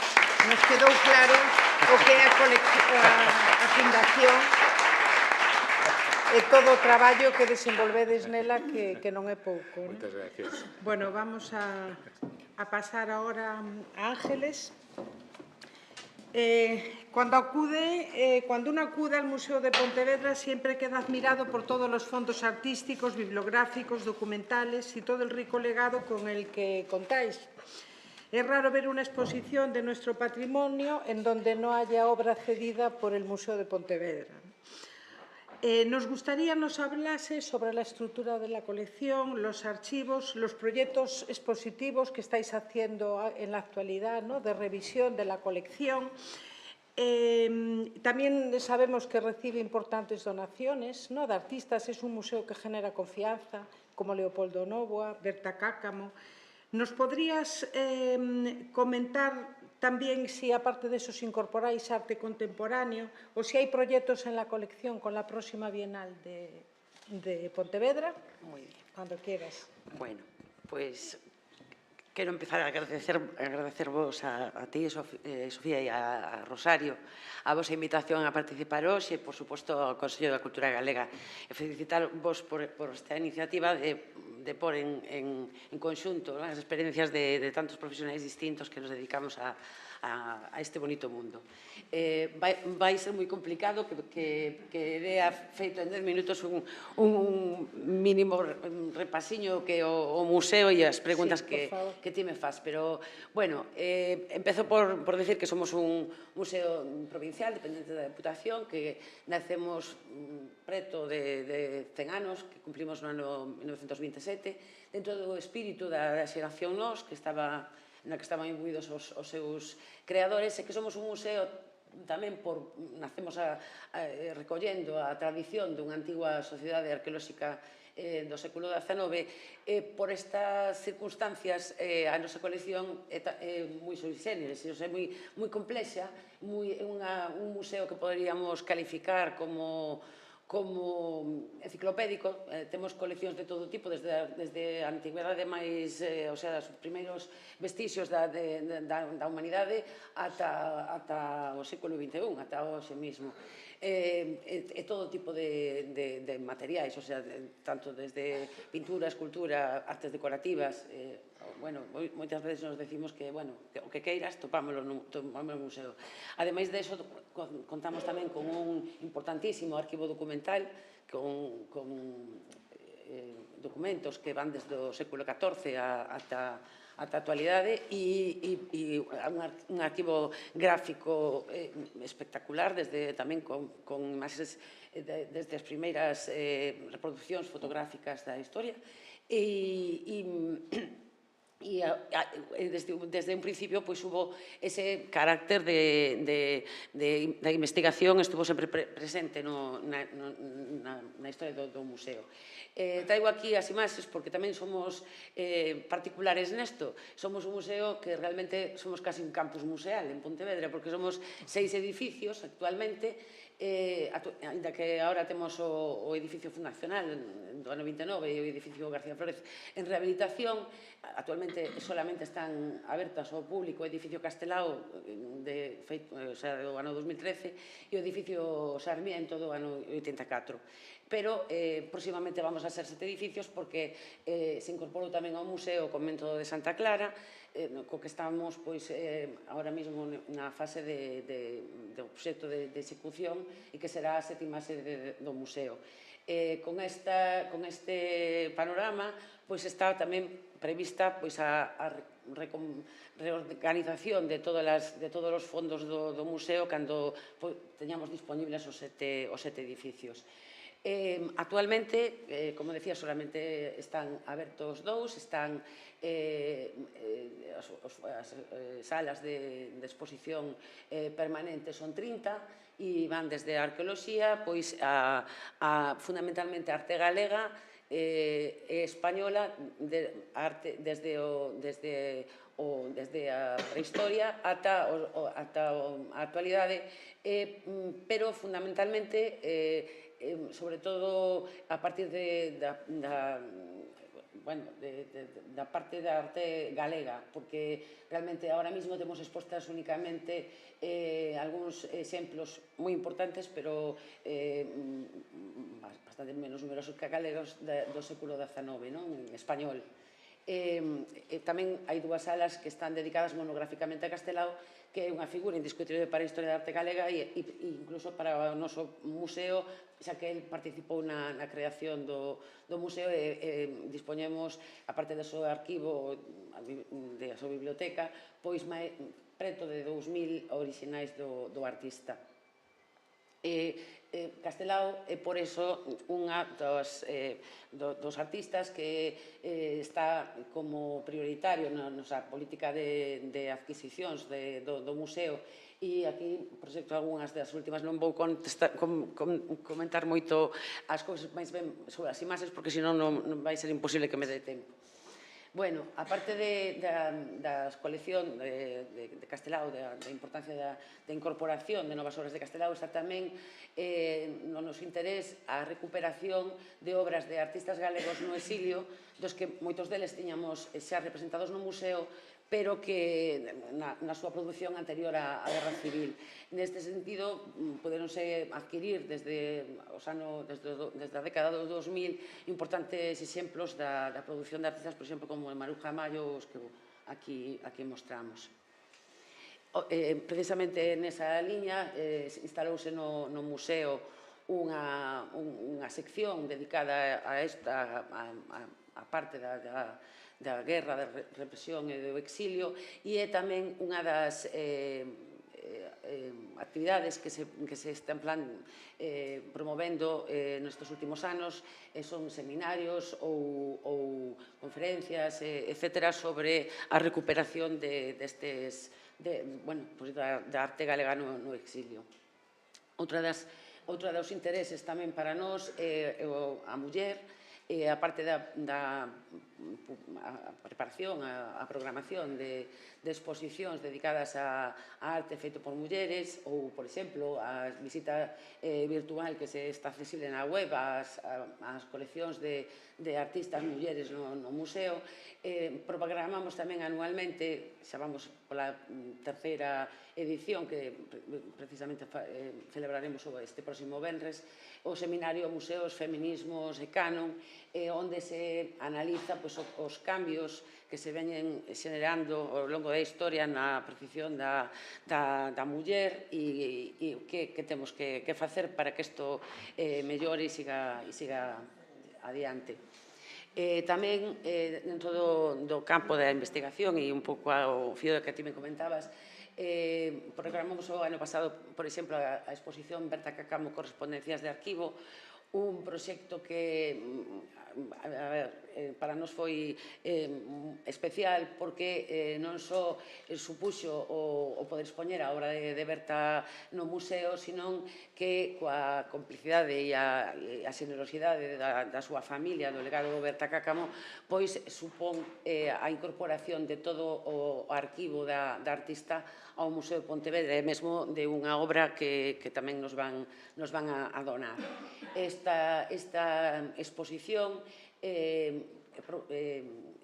serviunos tamén como excusa para programar un seminario, o Seminario de Arquivos de Artistas, ferramentas para a investigación dos museos, nos que precisamente se estudaba a importancia dos arquivos e dos arquivos de artistas para o estudo da propia produción destes mesmos. Bueno, isto aquí traigo algúns exemplos de algúns de simposios e congresos ou xornadas que fixemos nos últimos anos en relación á investigación, que é primordial en todos os campos das nosas coleccións, que, como digo, son moi amplios. Como falamos de coleccionismo, quero simplemente citar algunhas das coleccións máis importantes que definen o que é o propio museo. Falaba antes da importante colección de pintura do século XIX española que hai no museo. Iso débese a un dos máis importantes mecenas do museo, que foi José Fernández López, un coleccionista apasionado que coleccionaba de todo e que enamorouse do museo o que fixo que desde a década dos 60 ata a súa morte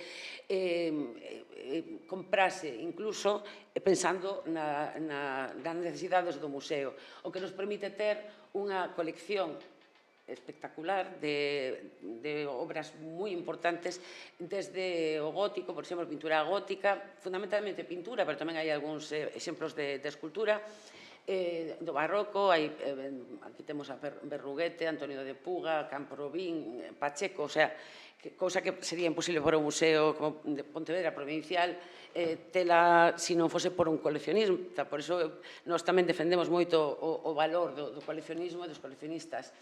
A través desta colección Fernández López tamén entran esas pezas do século XIX, principios do XX, da que falábamos. O que pasa que a colección Fernández López acaba prácticamente no ano 69, compraba algunhas pezas en exposicións a artistas contemporáneos en Madrid, pero acababa aí. Logo nos tiñamos tamén pintura, algún arte contemporánea galega, fundamentalmente a través dos depósitos da Diputación. A Diputación tiña as becas artísticas nas que pensionou a maior parte dos renovadores galegos, dos novos, e como correspondencia á beca, entregaban unhas obras, e esas obras acabaron no museo. Entón, tiñamos unha boa colección de pintura galega, sobre todo ata a guerra, algunha cousa máis, despois dos anos 40, pero non moito máis. Entón, no ano 2010 incorporouse tamén outra colección, tamén feita dun matrimonio de coleccionistas que nos doaron unha colección de arte español fundamentalmente está entre 1960 e 1975 aproximadamente, e que permitiu tamén incorporar unhas pezas que foron importantes para completar as coleccións do museo. Con elas veu tamén unha parte de cerámica e porcelana oriental, dado que o coleccionista era diplomático, entón, fruto deses viaxes, fixo tamén unha colección importante destas. Ou, por exemplo, no caso da louza de Sargadelos, a colección dos condes de Fontao, que tamén se integrou na xa importante colección de louza de Sargadelos do museo. Con respecto a si compramos e siguen depositando, efectivamente, somos moi afortunados. O museo seguimos tendo moitísimos amigos que pensan no museo cando queren depositar ou doar obras. Poño aquí algúns exemplos dos últimos anos, obras tan importantes como o retablo de Belvís, que está actualmente ainda na colección como depósito, e algunhas como importantes doazóns. Tamén compras que facemos ou ben para cubrir lagoas que temos na colección, e sobre todo en líneas que temos importantes, como por exemplo na xeración do Ente, ou por exemplo en Pradilla, que se compraron estas dúas acuarelas nunha galería de arte tamén, o sea, realmente esa relación entre museos e galerías tamén a hai, e neste caso eran obras de Francisco Pradilla feitas en Galicia, por eso as mercamos.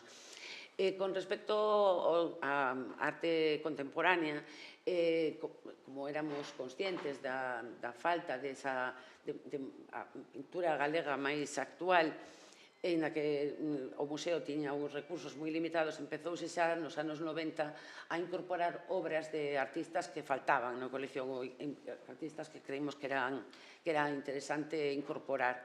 E, vemos aquí algunhas, por exemplo, de Monroy, ou Labra, Caruncho, ou as máis recentes de Almudena Fernández Fariña ou Tatiana Medal. E algún tamén en depósito, como a única peza que temos de Francisco Leira no museo e que está en depósito.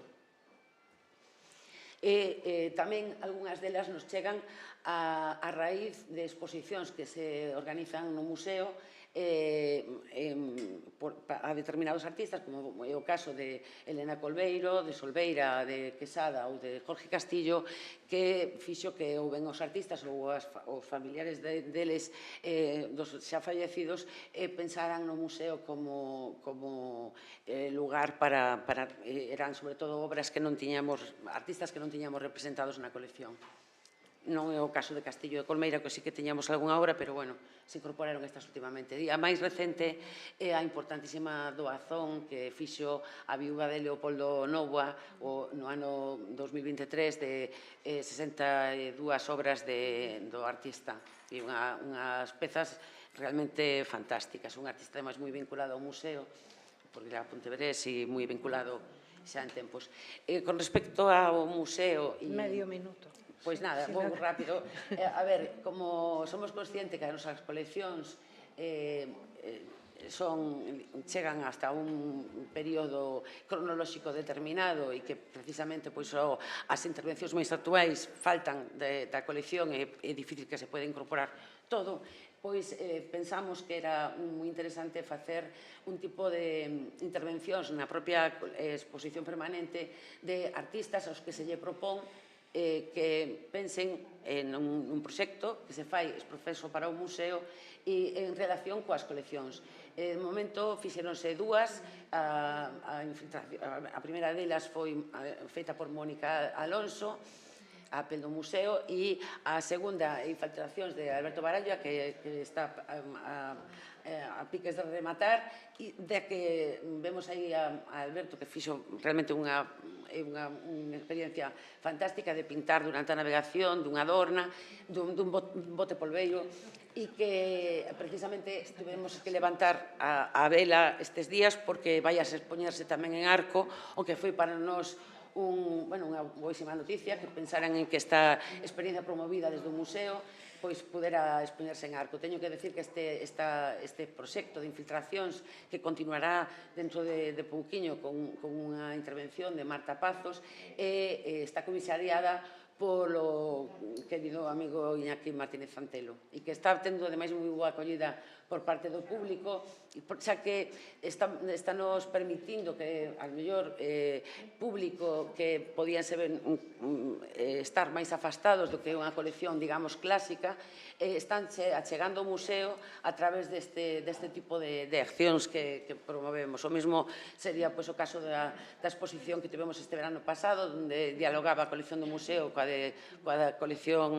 Fundación María José Jove e a de Thyssen-Bornemisza Vista de Arte Contemporánea, na que vemos como se interrelacionan as pezas do museo con estas pezas máis actuais ou máis vanguardistas.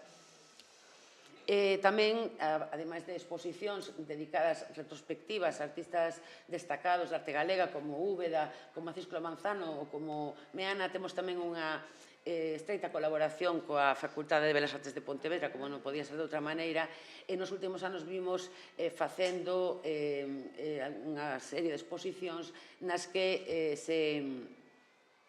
se expoñen novos creadores, alumnos da facultade ou recentemente licenciados coa creación dos seus profesores, non? O caso de Campo de Sementes, o Pregar a Pintura e a actual Pinturas Negras que se inaugurou a semana pasada. E xa chego a Bienal, que xa termino aquí. Efectivamente, este 2025 recupérase a Bienal de Arte de Pontevedra, que levaba desde hai 15 anos suspendida por motivos de, coincidiu coa gran crisis económica, a Diputación non pudo facer fronte a Bienal que sería a de 2012, suspendeuse e ata agora non foi posible volver a facela.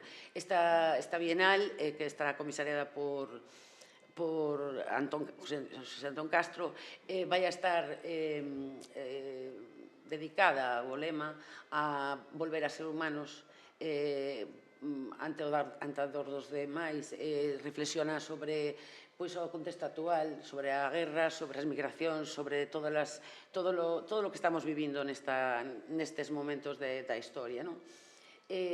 Preguntábasme se esta relación do museo co Bienal e agora existía.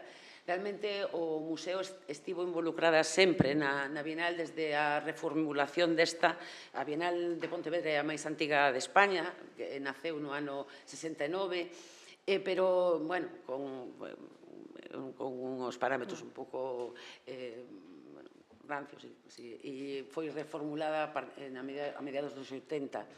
Xa desde esa reformulación da Bienal, o museo entra a colaborar e mesmo a organizala ao longo da década dos 90 e hasta do 2000. En principio, feita desde o propio museo, despois encargada a comisarios externos, por exemplo, María de Corral ou Santiago Olmo, que foi o último, e outros destacados comisarios.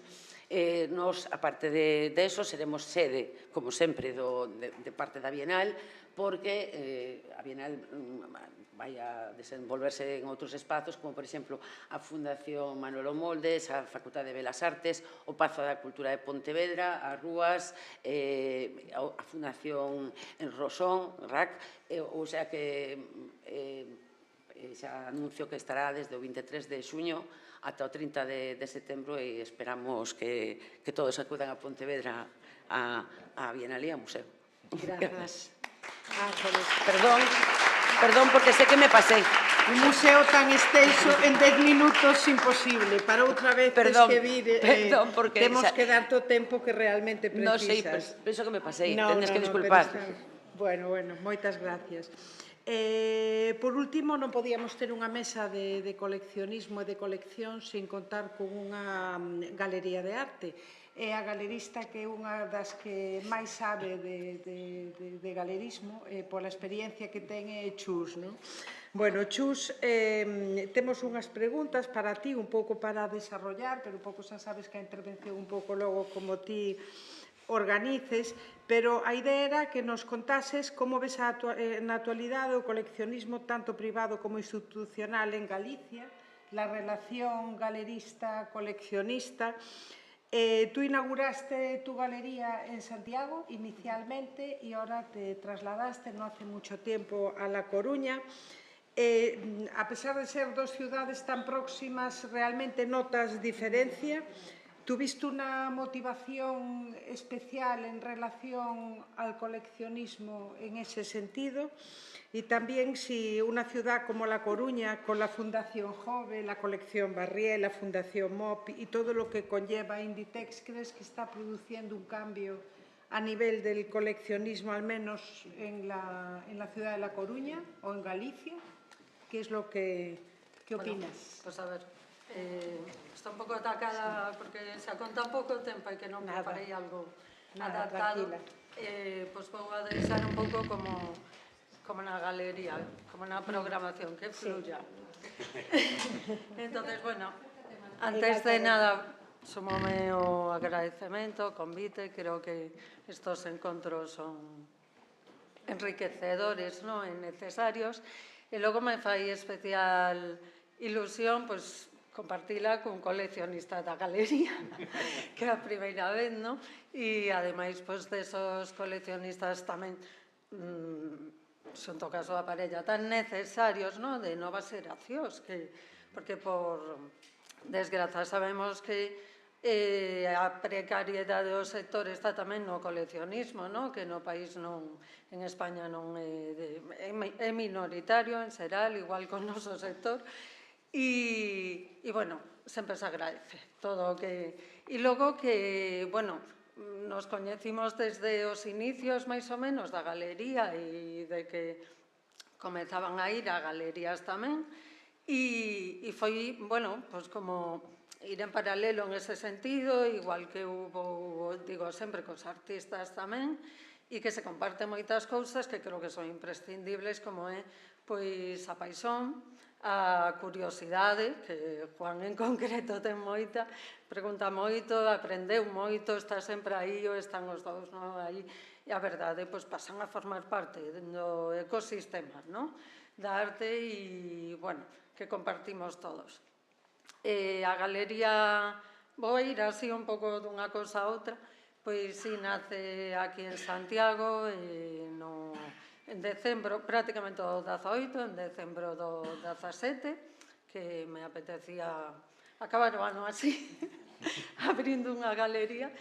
E, bueno, a verdade é que me pensei, antes de nada, me pensei moito se quedarme no meu contexto ou se irme a Madrid, porque, obviamente, pois sí, todo está focalizado, centralizado en exceso, o foco aí, porque lle pasa incluso a Barcelona a veces, con toda esa gran actividade impresionante, é unha cidade moi importante, pero Madrid, sí, o epicentro a todos os niveis, habendo outros lugares con artistas e proxectos moi interesantes, como é o caso da comunidade galega.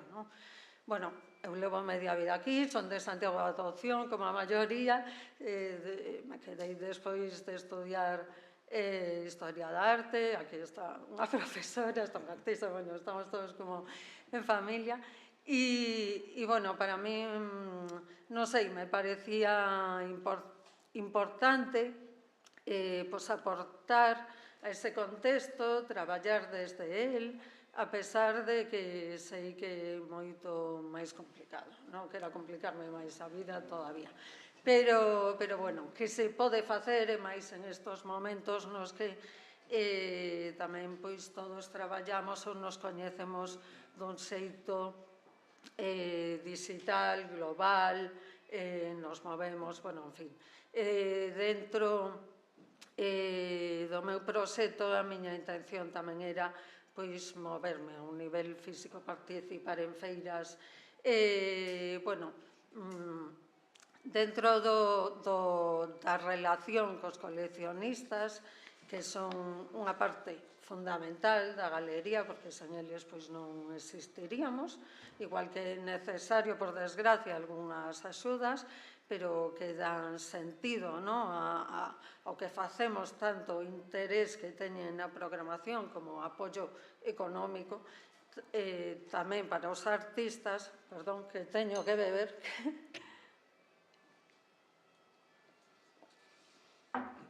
pois, bueno, hai como esa relación persoal, ao final, de confianza, de asesoramento, penso que tamén servimos como unha fonte de referencias, de descubrimento, non só para os coleccionistas, senón tamén para as institucións, porque no caso das galerías, normalmente, polo menos as que traballamos en gran parte con artistas novos ou incluso de moita trayectoria, pero que non tiñan representación, como é o meu caso, pois, digamos que os promocionamos e incluso os descubrimos, tanto a esos coleccionistas como as institucións. Entonces, me parece que, aínda que o coleccionismo pode existir sen as galerías, non somos imprescindibles, sí que somos unha peza fundamental dentro do que é o coleccionismo. E logo, algo que tampouco se suele mencionar, igual que os coleccionistas privados non suelen, como foi o caso aquí, mostrar a colección e falar incluso de onde saliu a obra ou onde adquiriu, pois é que os galeristas tamén somos coleccionistas, a maioría.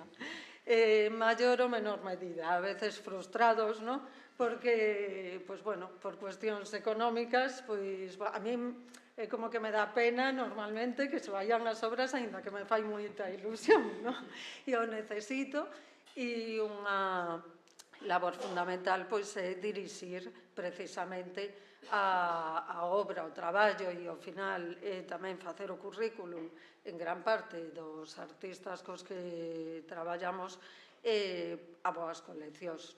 Entonces, bueno, penso que hai moitas cuestións importantes que se fan que aportan ao coleccionismo dende unha galería.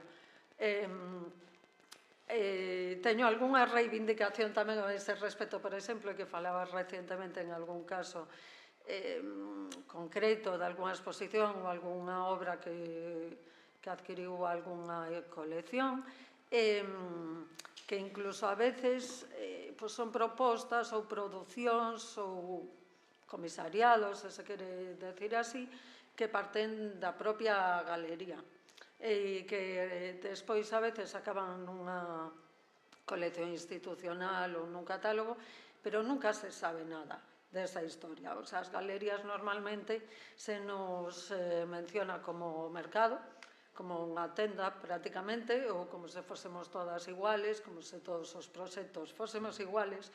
Somos moi diferentes, igual que os artistas son todos moi diferentes, os comisarios ou cada institución. E eu, personalmente, penso que cada proxecto, pois, a mí me interesa que sea moi personal, logo pode interesar ou non, pero é o que a mí me interesa, porque para iso é miña, eu fago como quero e como podo. E, bueno, pois a veces, non iba a poñer, pero creo que sí, que é interesante que se vea algunha imaxe, non sei se... Ou me paso aí o... Siéntate aí. ¿Qué? Para el cronómetro. Es que aquí cierra.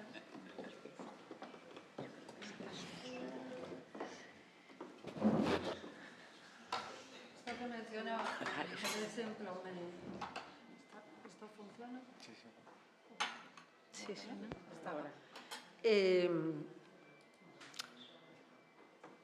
Bueno, ven o caso interesante en varios aspectos, ademais, porque non anotei no currículum, mas así o actualicei pouco. Unha das artistas, a última representada, que acabo de comezar a traballar, é Ana Turbao, e que ten o seu arquivo depositado en esta casa, ademais, o arquivo galego e a súa relación increíble que tuvo con Galicia e as series máis importantes, a maioría as fixo aquí, ademais, e é, bueno, unha fotógrafa catalana, fotodocumentalista, pero con unha mirada moi sensible, moi artística, aínda que seguramente non o pretendía ou non era consciente dese modo mellor no seu momento, senón que ten como un achegamento máis social, máis pasional, bueno, en fin. O tema é que, sobre todo nos últimos anos, sí que comeza a ter ese recoñecemento que penso que merece dende este campo máis da arte contemporánea. Me sorprendía, ademais, que me decía que en Cataluña non tuvo como moita atención, sabrás máis, Pepe, ti, pero que recentemente lle adquiriron por primeira vez a Generalitat fai meses. Non había nada, ninguna colección. E, bueno, é desas figuras que a veces pasa como pasa con outras, ou lle pasou a Esther Ferrer, ou lle pasa que hasta que son moi maiores, pois non se ven de certo modo. Bueno, para mí é unha honra traballar con ela, igual que con Ansel Huete, Narel Jubelín, artistas que, con todos, obviamente, pero que en ese caso, pues, artistas con moita trayectoria, que sí que non comezamos, digamos, xuntos ou de máis media carreira, digamos, como cando comecei con Rosendo, que xa nos coñecíamos facía anos e parecía a súa galerista sen ter a galería aínda. E, bueno, pois penso que ese acompañamento e esa representación pois implica moitísimas cousas. E neste caso, pois, por exemplo, a semana que ven que participo en Arco, pois a vou a levar igual que o resto de artistas, a verdade é que este ano os levo a todos. Tienes un minuto, Chus, perdona. Sí, vale. Pois, e, bueno, pois que se poderá ver por primeira vez o seu traballo ali. O que decía, en este caso, por exemplo, foi unha exposición que era a terceira dun ciclo que se chama Carta Blanca aos artistas representados da galería, que lle propusen os artistas con a única condición de que se acompañen de outros dous artistas que les queiran no formato como queiran, facer a expo totalmente libre e eu podo intervir ou non. ou non saber nada hasta o final, me parece como unha gran diferencia, unha colectiva, digamos, moi distinta. E en este caso era Narel, que xa a coñecera e a incluíra na súa exposición no CEGAC, e, bueno, pois foi unha exposición impresionante no que se producemos os contactos, o sea, falando Narel con Ana Turbao, parecíalle que esta serie da construción da P9 aquí en Galicia era unha serie moi importante para mostrar en ese momento. E por primeira vez se poideron ver as súas follas de contactos dese proxecto, a serie completa e en outro formato diferente. Foi en colaboración tamén, que pouco antes estaba traballando o Arquivo Leva, a Fundación Photography Social Vision, e que estamos colaborando no que facemos tamén. E había moitas diferencias, claro, non me vai a dar tempo. No, es que ya tenemos, el problema es que aquí hai que cerrar a las 8. Entonces, pero no, termina y... Pues nada, felizmente este proxecto que era maravilloso, que moita xente entraba dicindo como que parecía de museo e que acabou completa a serie no CEGAC, e alguén me decía como que había moito detrás de como se produzo, que incluso Ana, que non puido vir, delegou de como a produción, o tipo de papel, todo, en nós, que non aparecese esa historia, digamos, de onde sale eso, que hai detrás de eso, e é certo. Bueno, pouco así. Bueno, moitísimas gracias, e perdona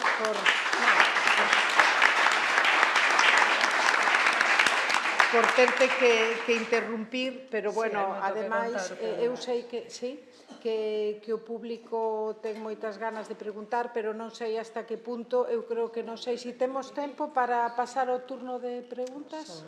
10 minutos. 10 minutos, vale. Sí, Xoan, tamén...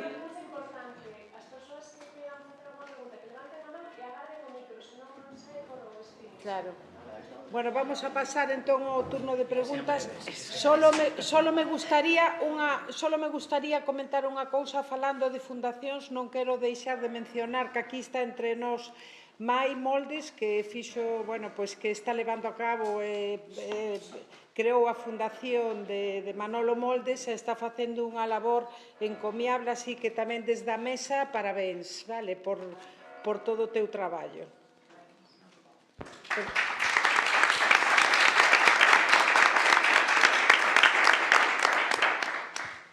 Bueno, yo quiero felicitaros a todos por las intervenciones que hicisteis.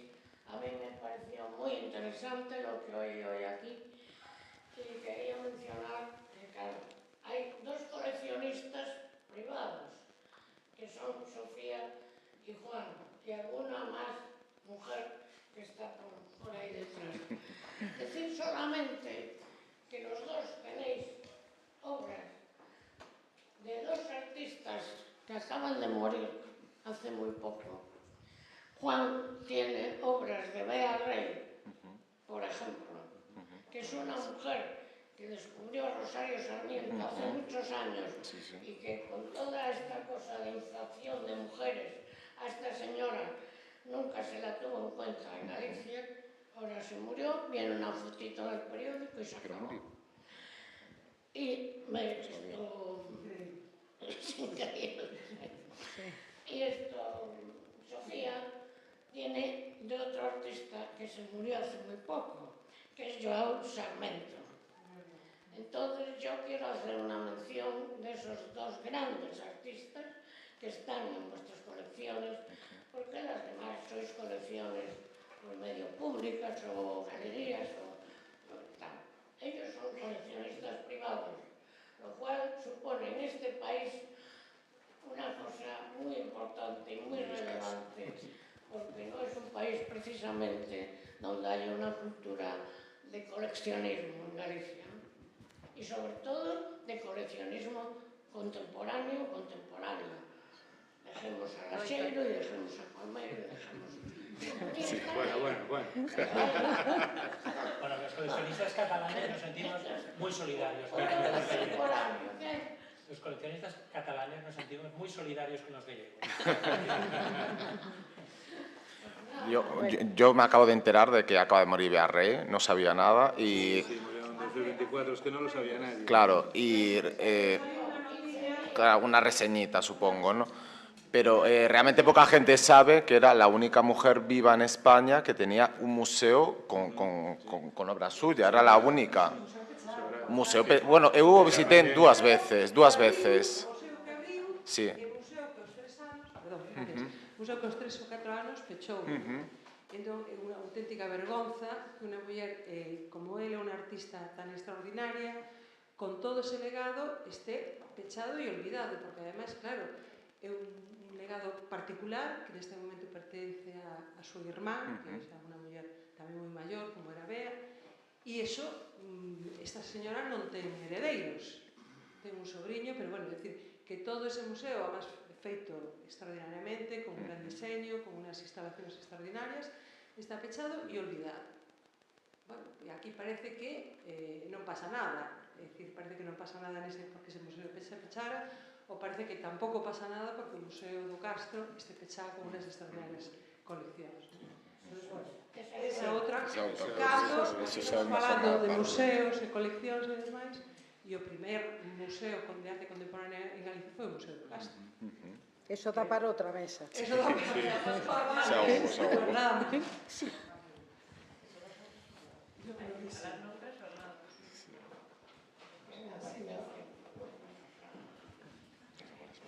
Bueno, é pública e notoria a miña admiración hacia o Museo de Pontevedra, xo dixen ali públicamente, no propio museo, que é o Gran Museo Nacional de Galicia, porque ali está todo.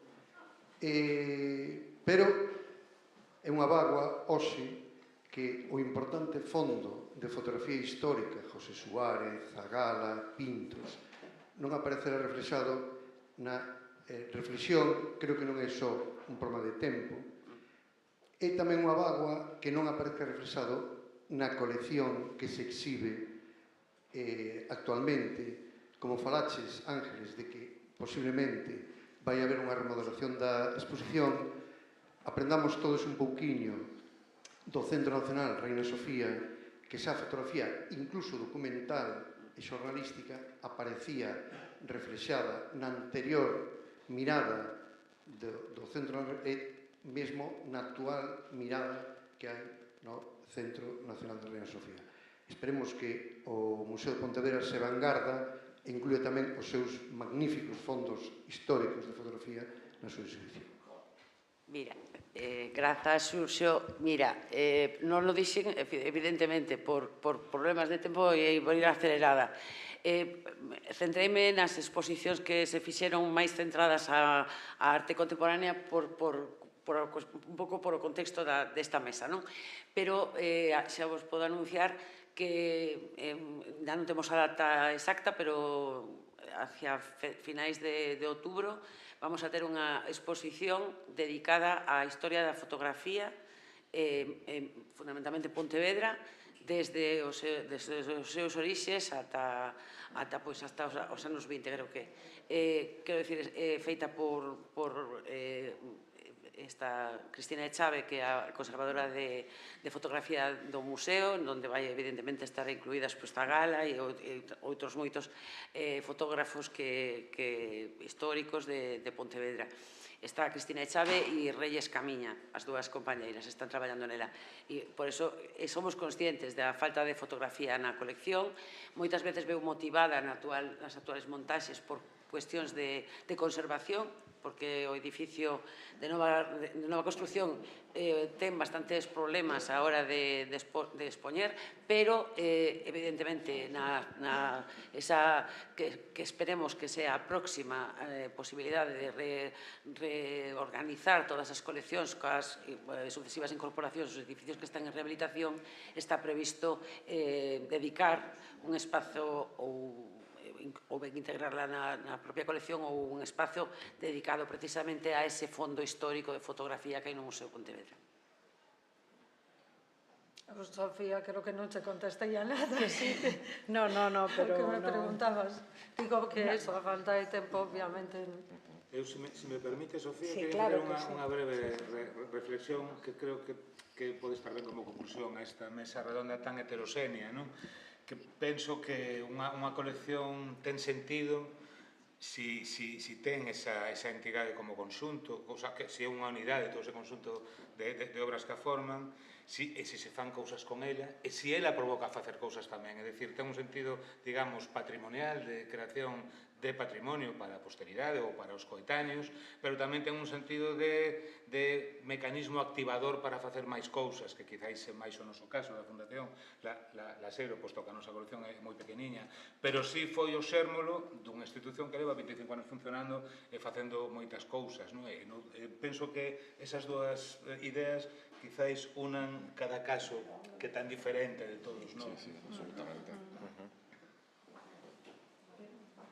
¿Alguna intervención? ¿Alguna pregunta? Porque si no hay más preguntas, yo creo que... Desgraciadamente, porque me parece que estamos todos muy a gusto, pero hay que terminar. O sea que, bueno, gracias a todos y a todos los presentes.